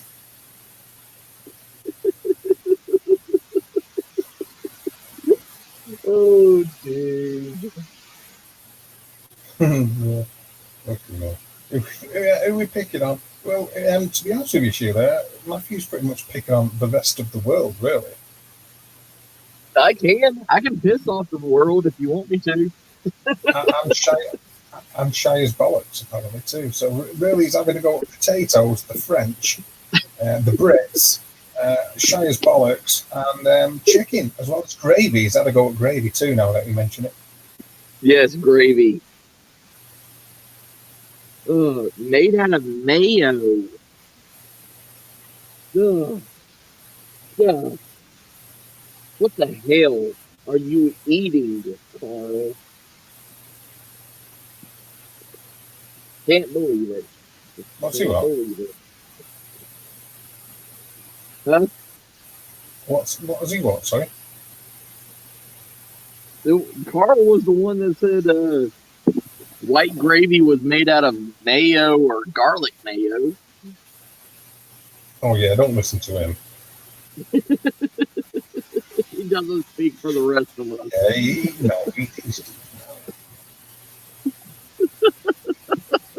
he clearly hasn't got a clue what he's talking about. I think he's went to Poundland one too many times. Yeah, he's obviously insane. You got to be. They eat all sorts of shit where he comes from, anyway. So he's probably right. They probably do make it like that. Where he comes from. Well, obviously you get different regional dishes, don't you? Like I would imagine you do in the US and anywhere else. Yep. Oh, you do. Like out here in Texas, they make their collard greens with sugar in it. They sweeten collard greens. And Yeah. I was like, no, you don't do that. Who eats green sweet spinach? Nobody. Like, and it's just different cultures blending together and making a Frankenstein's creation out of whatever they have around them. Oh yeah, absolutely. Well, that's the world for you. Yeah. Nice thought. What's that? She shaved her head.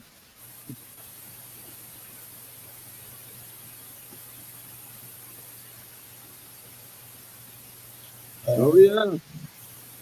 Actually, the monarchy of England is the monarchy of the UK and its dependencies and Commonwealth, including Australia. Oh yeah.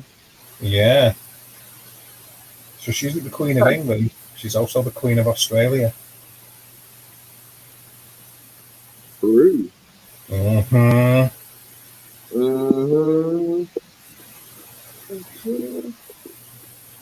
With all these little black hornet bug things. Never seen these creatures before. Hey Dave, how are you doing, man? Hey David. Commonwealth of Nations, that's the one. He knows. Yeah, I know he knows anyway. Oh yeah. Yeah. Oh yeah. Are you a survivalist as well, Oslander? Is that sort of your shtick, by the way? He is a prepper homesteader. Ah, right, okay. Yeah. And so is Drop. Ah, okay.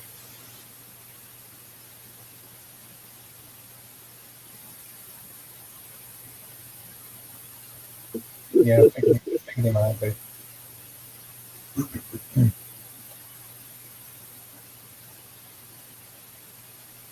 Yeah, where are you, Matt? Actually, when you spoke a moment ago, it sounded fairly good. I sounded what? You sounded a little bit. Ah, he's a squaddy. He's an ex-squaddy, Oh. I believe. I'm at home now. No, he's an ex-military, isn't he? He just said he signed on the dotted line. He swore an oath to the Queen, so he must be ex-military, surely. Yeah, he is.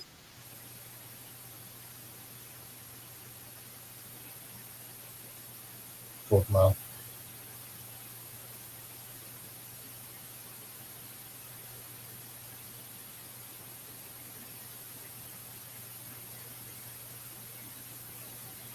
So where are you now, Matt? Oh, I'm at home. Oh, I wondered why you sounded in the mood. Yeah. I wondered why you sounded I'm at fed up. home. What?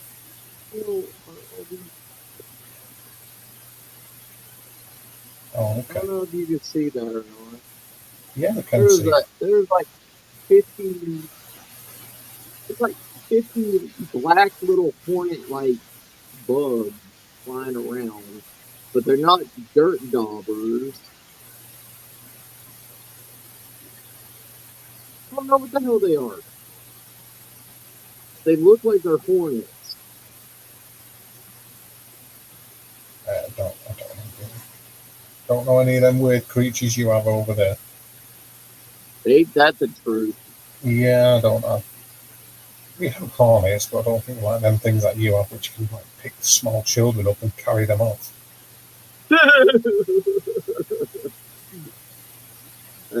Hey, some parts of Louisiana, the mosquitoes can do that. I can believe that. I had one mosquito when I was in Baton Rouge. I had one female mosquito land on my face, and I swear it went from my forehead down to my nose and just like landed on my face. And I screamed like a little girl, and I smacked myself in the face so hard I knocked myself out. Good. Yes. Hey, how could you tell that it was a female mosquito? Did it have a little mosquito coochie? Well, no, because the male mosquitoes are smaller. The female, Jesus. oh, sorry. Yeah, you don't do comedy, do you, Matt? You know me, Dave. Oh, dear me. Oh, Lord. Told you I could fuck up a wet dream. Creatures that take small children. Now, the Vikings actually got their ass kicked, didn't they? They really did. Yeah. I mean, there was some settlers and farmers that raided the islands and the coastline, but otherwise there were settlers, and they got their asses absolutely smashed and handed to them at the Battle of Stamford Bridge. Harold Hardrada. He was a little fanny. Right. Yeah. Oh yeah, Carl. I've had fried gator tail. I've had literally all parts of a gator in Baton Rouge. Yeah. It's good. I believe you. Oh yeah. Yeah. Obviously, we have a distinct lack of gators over here. Oh, do you? Well, I don't believe that. Famous for.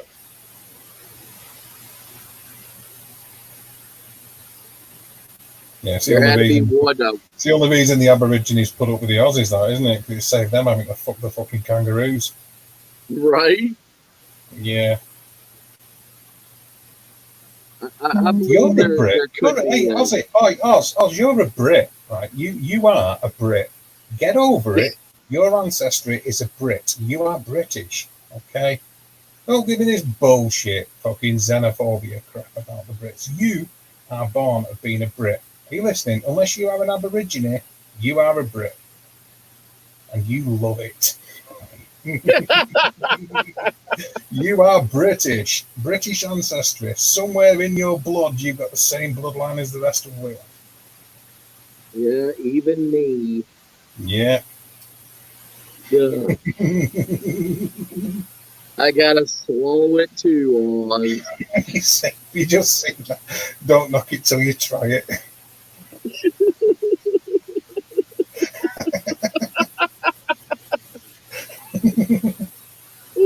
Oh, fucking hell.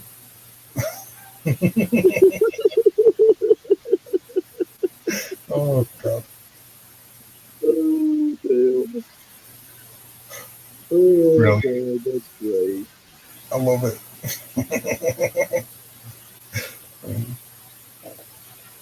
Yeah, I'm going to have to get myself a kangaroo to try it. Hell yeah. What about the wallabies, though? What about a wallaby, Oz? Wallabies? Yeah, wallabies. You know, Oh, they're the smaller versions. I don't know. Is it like the Mini Cooper of, you know, the I don't kangaroo? know. He's got me almost feeling like I've left stuff part of my life totally unaccomplished now because I haven't had a kangaroo. like I've missed out on something. Oh, fucking hell. Oh, Shire, you know, me and Dave's always been an act ever since day one. Yeah. Yep. Yeah, fucking hell. Yeah, that's a good point, paedophilia. 2 words, Rolf Harris.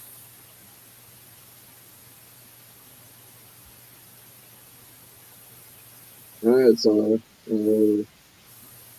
I will probably end this in like 30 minutes or so because me and Dave has already been shooting the shit for 4 hours. Yeah, something like that. Yeah. Yeah, and I know Dave's got a badger in his bushes that he needs to handle. Oh, badger in the bushes, yeah. You got a badger in your bush.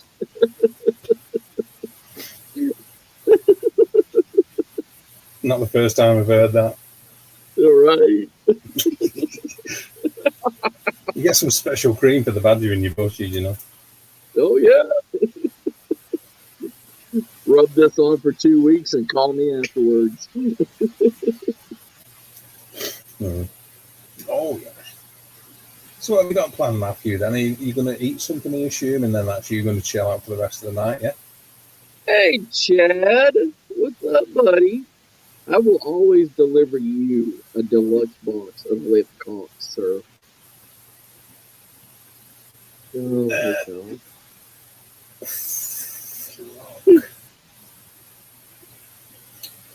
The Flux says she can't hear you very well. Really?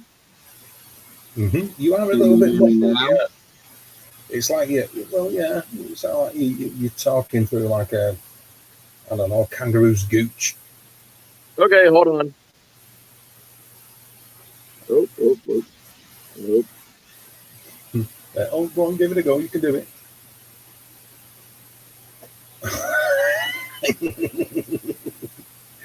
Absolutely, yeah. Yeah. The best Jimmy Savile, yeah. If you know the guy. Okay, you hear me now? My Queen, you mean the one that you fucking night signed up for and joined the army for? Dickhead. Notice that about Aussies. They are all gobshites, aren't they? All gobshite fucking alcoholics.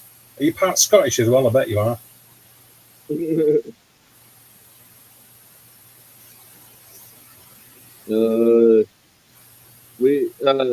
I'm about to end it. I'm about to end it, Flog.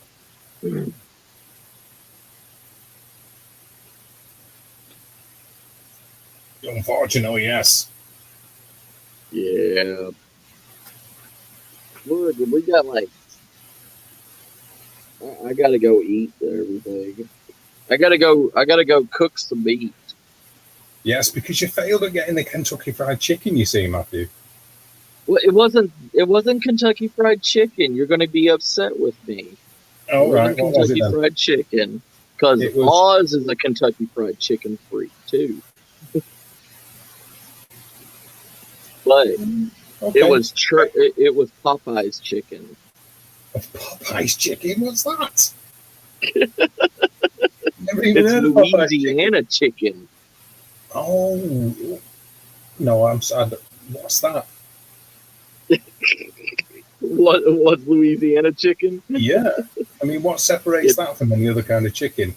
So, what is it? Louisiana fried chicken, as opposed to what's so good about Louisiana chicken? It's all about the language. It's all about the okay, yeah. It's all about the accent that you use to cuss at the chicken to get in the font. Right. Yeah. No, I like Popeye's chicken because they use like blackening seasoning stuff on it. And KFC chicken is the same 7 herbs and spices. And it's not as greasy. Is it as big over there as we're led to believe everywhere else than KFC, or is it just lies? It's as big as KFC is. No, You've probably heard of it's KFC as big as we're led to believe is what I said. In America. Well, that's where you live, isn't it? Yeah, that's where. Yeah, That's where you are, Matthew. So yes, I was talking about America. I mean, yeah, it's big, but over here it's been bastardized. Like, a lot of KFCs have partnered up in the same building with a lot of other dying fast food restaurants. All right. Like, you'll see a KFC, a Pizza Hut, and a Long John Silver's all in the same building cooking the same food. You'll most of the time, like out here in Texas, you'll see a KFC and a Taco Bell together in the same building. Right. So the flavor's kind of shit. Weird. Yeah. Okay. So shit, basically. It doesn't taste as good. Right. Okay. If you can find an offshoot KFC that's by itself, it's wonderful. But those are rare. They're almost as rare as finding a unicorn in the Queen's Forest.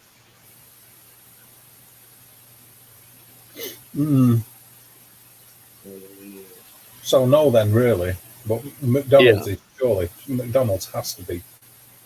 Yeah, you may find one in a small like hick town that's outside of a major city, but that's about it. Well, you hear all sorts of things coming over. You see, like describing these like fast food places. What's the other? Five Guys or something like that. That sounds like like a gay porn or something. Five Guys burgers and fries. Five Guys. What's the other one? Five Guys and what's the other one? I keep hearing mentioned. Not Castle, Red Castle, is it or something? Oh, White Castle. White Castle. That's the one. Yeah. Yeah, that's a White Castle is a northern small simple patty burger joint, and there's another one called Crystal, which is far better in my opinion, but they're the term gut ball.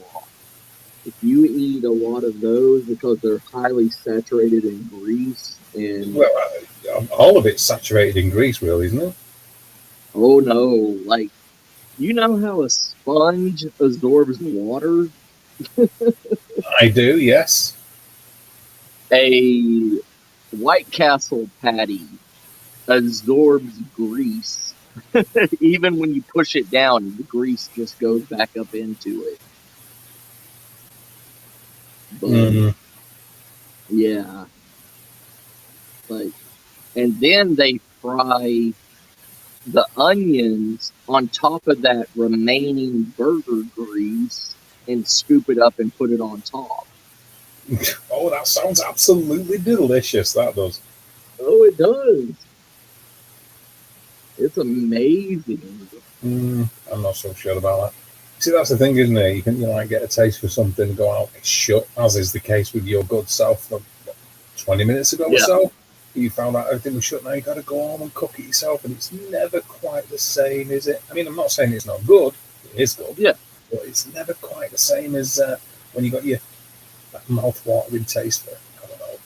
Well, you don't like KFC. You said you prefer the other one, didn't you? Yeah. I like, I mean, it's just because it's not the same flavor anymore. You know, especially now over here in America that they make vegan chicken now at KFC. Yeah. And they make it out of plant-based, like plant-based meat. You know what my argument with that is? For anybody who's got a KFC or anywhere like that, and they say, no, I'm not happy at all, they don't do vegan meat. Well, it's a KFC, right? There's a clue in the title, isn't it? Kentucky Fried Chicken. Now, chicken are famous for being, well, made of meat. Chicken, actually, to be more precise. So, you got to be a particular kind of like, well, I don't know really, but there's got to be something missing in your synopsis and your psychosis to go to a building which is labelled that it's obviously it sells fried meat products and complain that there isn't a vegetarian meal there. Why didn't they just open up their own brand of like fried vegetarian food called shite? Yeah. I mean, but the thing is they cook that stuff in the exact same grease that they cook the regular chicken in. Oh, yeah. So sure they don't have it. So it leaves this like weird, I don't know, like weird decaying flavor on the real meat. It just beggars belief sometimes, that kind of activity. It's like going to a turkey dinner and then complaining, saying, have you got anything else because I don't like turkey? Right. The fuck do you think they serve at a turkey dinner? Oh, yeah. I mean, it's like how we were talking about, these major survivalists and everything. They're selling out to the mass craze of vegans. Well, I don't know. It just seems a little bit bizarre that they can force the issue by not being happy that a certain product isn't on the menu in a place where that product isn't supposed to be on the menu. It's right. Weird, isn't it? It's weird. It's like you get into a society where they're saying it's wrong to change a baby's nappy without asking the baby permission first because it's abusing their rights. It's like, what? Stop the world. I want to get off. Yeah. I mean, and besides, if they're craving fried chicken and they're vegan, how do they know what the hell fried chicken tastes like? Well, because most of them haven't always been vegan, you see, Matthew. Not all of them, but most of them haven't been vegan all their life. So they've eaten meat. They chose to be vegan as a conscious decision, and what they do is they want everybody else to become vegan, rather than using the topic of eating meat as being subjective rather than objective. Their objective is to get everybody to stop eating meat rather than being subjective down to dietary requirements, local farming, agriculture, and people's individual choice. So that's always going to be the case. And it's the old one, isn't it? How do you know when someone's a vegan? They'll tell you. Yeah, they want a freaking badge of honor for it. But here's the thing. Okay, like Burger King, all right? Burger King is a major, like, burger fast food place here in America. They came out with something called they came out with a burger called the Impossible Whopper, which was a vegan burger, and the mother the idiots cook those vegan burgers on top of the same grease pool that the regular hamburgers are cooked in. You know, it's not Yeah. like they clean the grills off when they put an Impossible. Oh yeah, patty I'm being absolutely serious. I'll tell you something else as well. There's like that. I forget the name of this particular woman, but she was kicking off saying that giving birth is almost like a form of rape, because if you give birth to a baby boy, it's like you've got a penis inside your vagina without giving consent. Are Now, you serious? You explain to me how the fuck you can validate that as a mindset. Right. What the hell is that about? I don't know how to process that. That's what I mean. And it's like, you don't kiss your own kids. Kissing your own kids is wrong. It's like, yeah, if they're in the fucking 30s and you're sticking the tongue down the throat, yes. But, if the little youngsters and they come into the parent and they want to cuddle and all that, what the fuck's the world, man? So you're going to say that they can't crawl under the blanket with you because they're scared of the dark? I wouldn't even.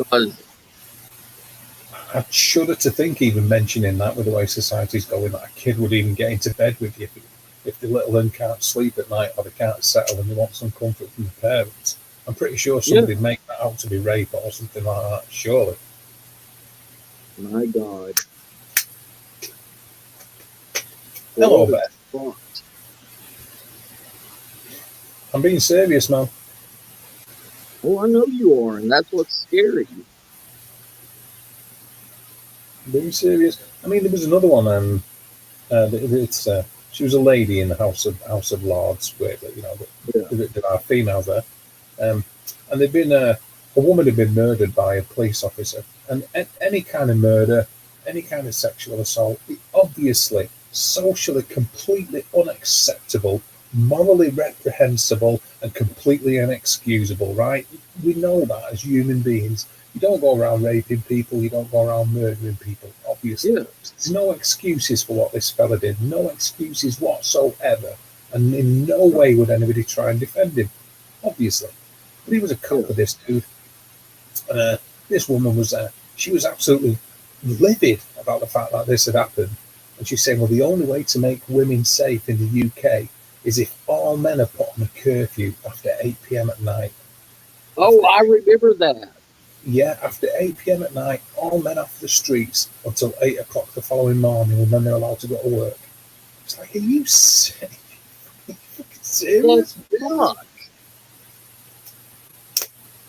Of course, she got laughed at. Any sensible person wouldn't even pay it this tiniest bit of notice. But she would try to go that route, man.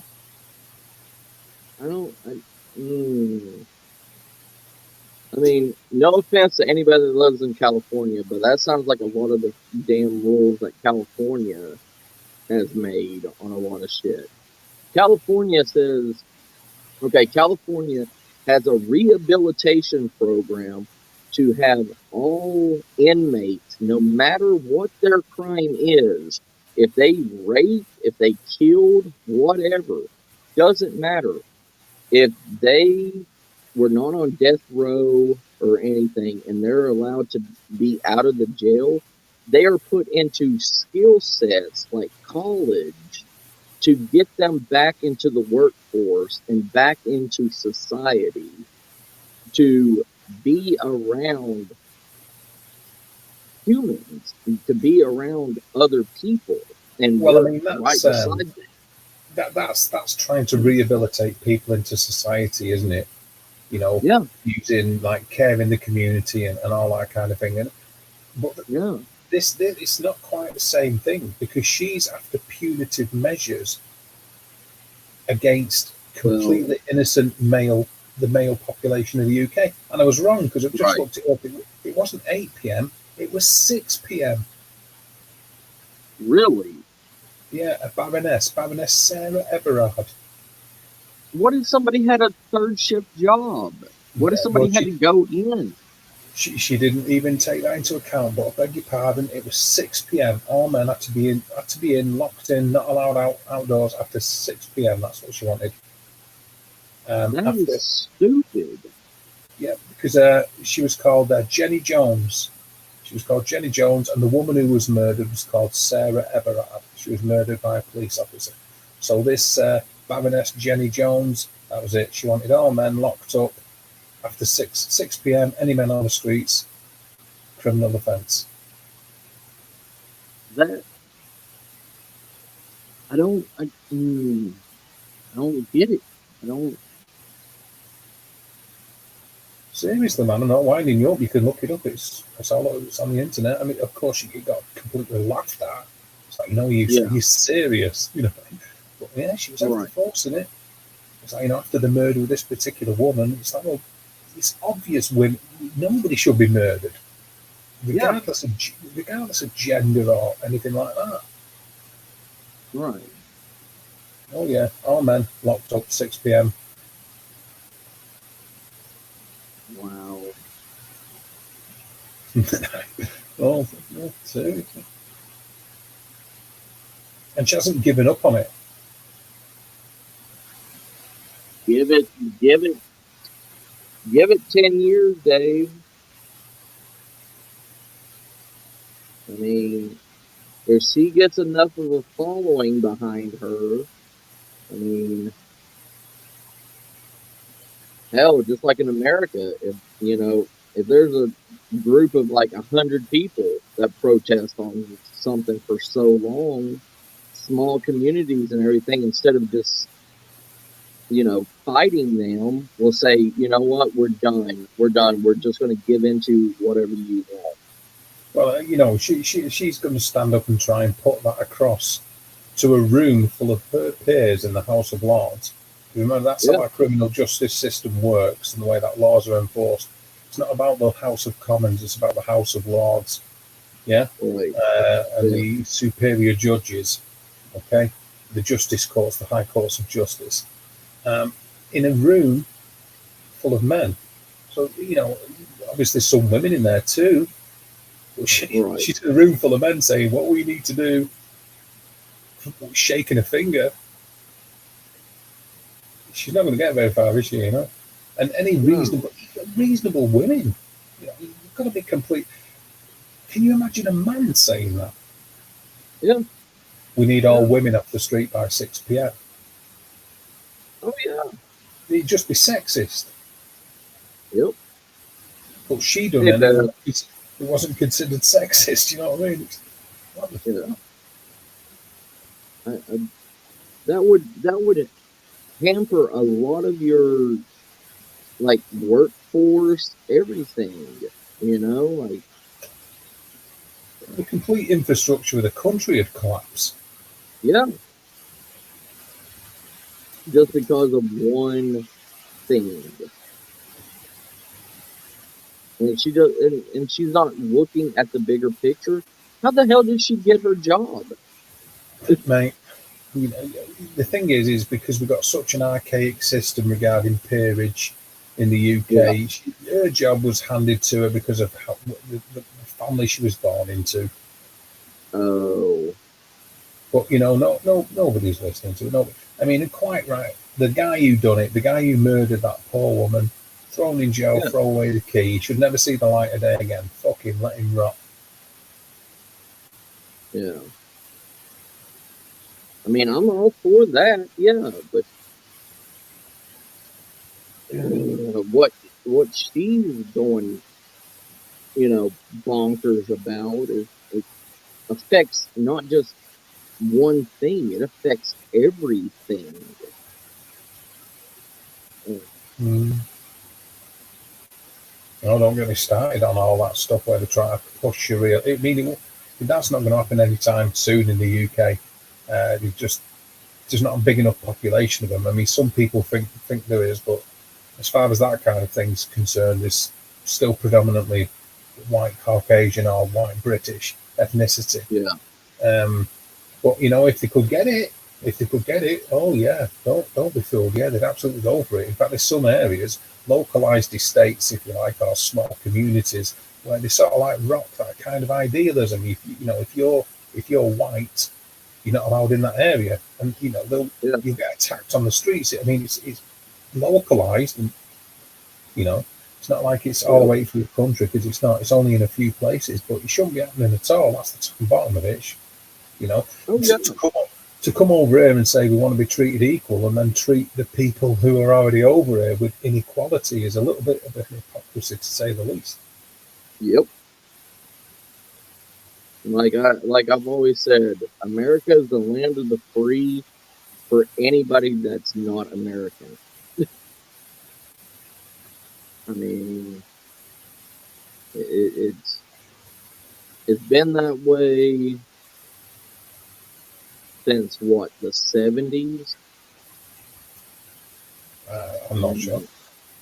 Yeah. Well, I'm just saying, like, people that I'll use like Katrina for an example. Okay, when Katrina hit, all the people had to evacuate and had to move to other states and all this stuff that they were going to provide relief, relief funds and all this stuff for all these other people. And if you came from Louisiana during Katrina, if you went to Tennessee, you got a free house. You didn't have to pay anything. You didn't have to pay taxes or anything for at least 3 years. And you were also getting a monthly check and free insurance for those 3 years. But everybody else that was in Tennessee couldn't get free insurance. They couldn't get a tax relief. They couldn't get anything else. And their money was going to support these people from another state that never once put a dime into the system, and they're drawing money from the state, which is from our taxes and everything. So how is that fair? You know? Mm. But I mean, it's just like any of those relief things. If somebody comes from another country or whatever, and I'm not saying it because there is a lot of people that come over in this country to get away from a worse situation, But while they're here, while they're living here, trying to get their green card or whatever, it, there's a gas station that just opened up, and they're from Saudi Arabia. Okay, they came over here and got a free $2.5 million loan from a bank. They had no money. They had nothing. They got a $2.5 million loan to build a gas station, to make a business and everything. They have a free house. I mean, they have free insurance and everything. And I'm a type 1 diabetic. I work at a job.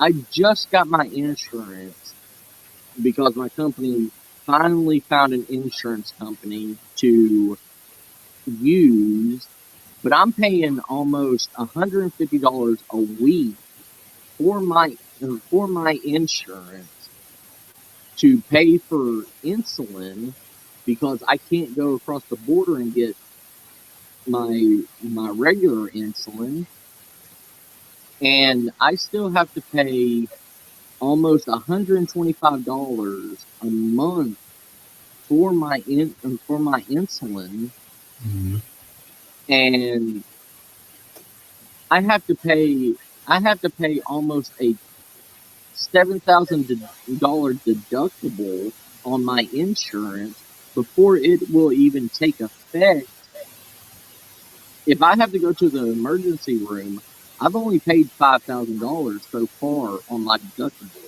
If I go to the emergency tomorrow, everything that, even if I give them my insurance card, my insurance will not pay a single dime on anything until I pay that deductible first. Okay, I'm not sure the point you're trying to make there, Matt, because you've sort of gone off on a little bit of a tangent about the insulin now. What is it you're trying to say? But they have free insurance. Like, they don't have to pay a deductible or anything on it. If they get sick today, they can go to the hospital and they get everything, almost 100% paid for them. But that goes for medicine, that goes for everything. And that's what happens over here. Yeah. Yeah, of course it does. It's a bunch of bullshit. You've got to prioritise the smaller ethnic percentage of your population for some reason. And like I said to you before, the UK is primarily white. I'm on the government website now looking at the areas of ethnicity across the UK. Every single area is round about 80% white British and a large percent of white other. And, with Asian, black, and mixed as the smaller percentages. But primarily, it's white British country. It still is. It might not seem like it is to a lot of people, but the stats show that it is. But it's not. That's not how it's not how it works. They have to appear to be helping people that are less fortunate, even if those people are not less fortunate. If that makes any sense, because the last thing they want to look is racist. So it's let's go out of our way to make sure these people are fine. I believe everybody should be safe and anybody should be able to get any kind of sanctuary if they need it. And, as far as hating other people and xenophobia and racism, if the only thing you've got to be proud of is the country that you're from and the colour of your skin, you're a twat. Right. I'm not interested in racism or any of that stuff. I think it's pathetic. Yeah. Okay, but equality should be exactly that, equality. Yeah.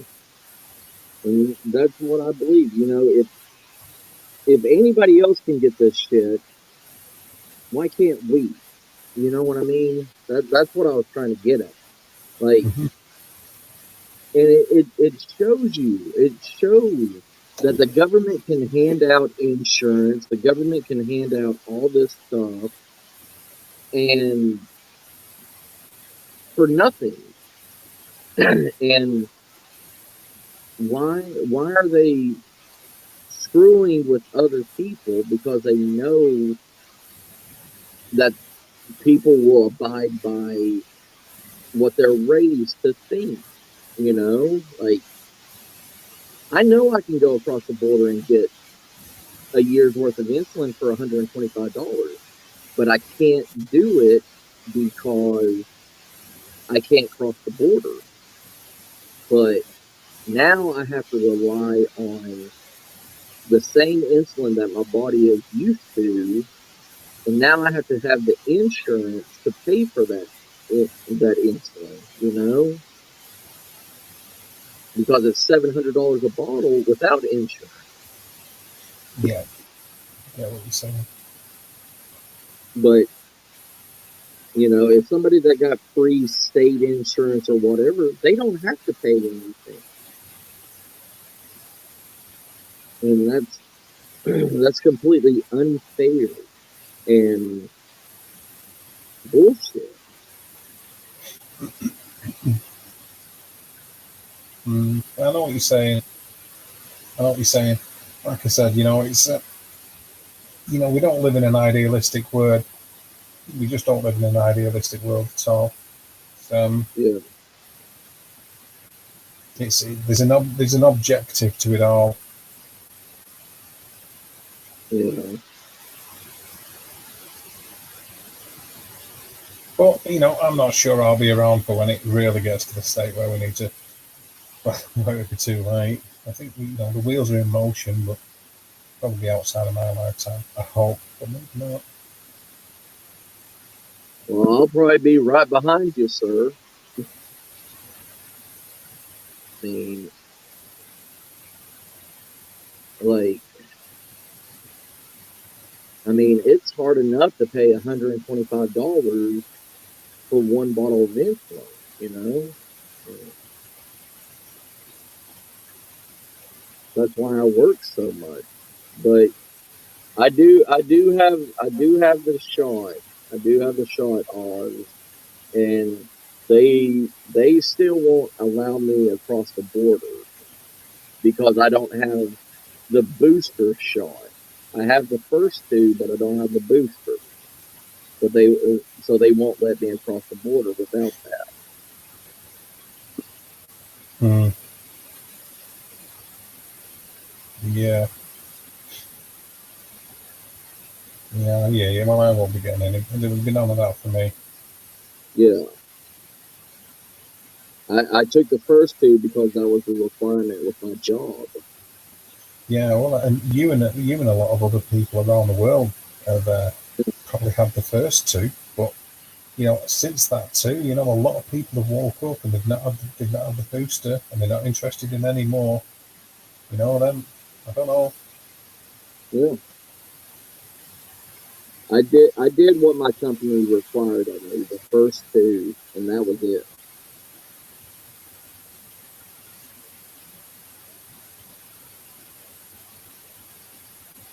Mm. But it's it's the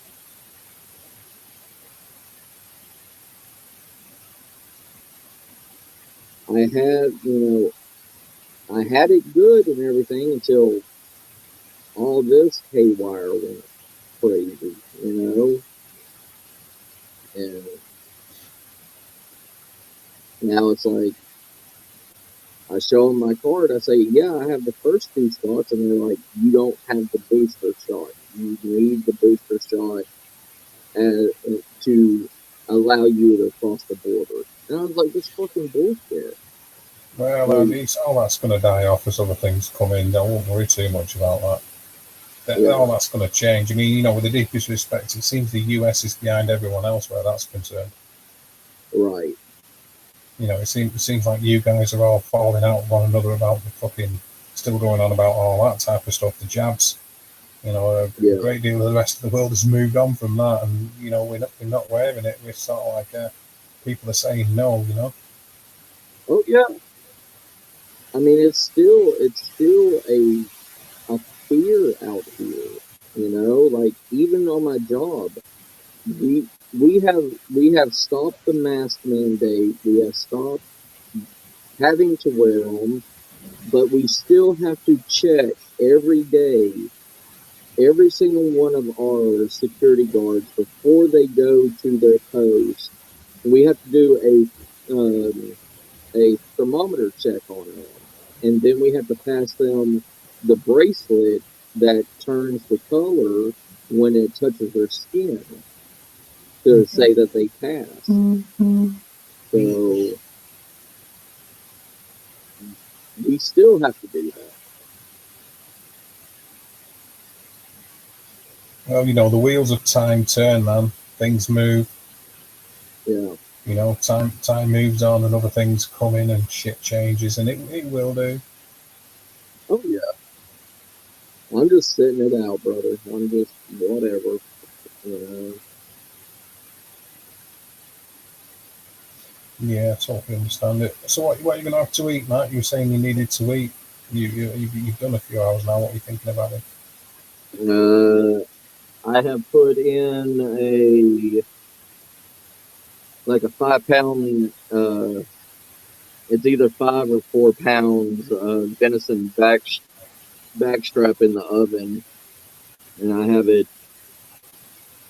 it marinated in a garlic and herb like a marinade sauce, and I'm gonna cut that up. I'm gonna, after it bakes and everything, after the marinade bakes into it, I'm gonna cut it up and make me some venison tacos. Mm. Oh yeah, Sounds all right to me, brother. hell Well, yeah. I'm going to get out of here so you can get off and get yourself some food or whatever, you know. If you want to carry on with the stream, you carry Oh on, brother. no, I'm gonna end this, brother. Well, I appreciate you Uh, having me up. Thanks for that. always, big bro, always. So always good to chat, and thanks to everybody in the side chat who's kept us company. It's always appreciated. Really, thank you for that. Yes. Thank you And, for joining me and being my co-pilot, big bro. no worries at all. I'll jump down and let you close it out and say see you to everybody. But for me, see you later, guys. Thanks very much. I appreciate you being around. Thank you. Bye, big bro. See you later, Matt. Bye bye. Bye. All right, family. So we are at the end of the stream and everything. I love y'all. And thank you all for riding on the Dave and Matthew double-decker bus. And I will see y'all on the next one, okay? Y'all have a good one, everybody. Take care of yourselves, okay? Love y'all. Bye, family. Closing out right now.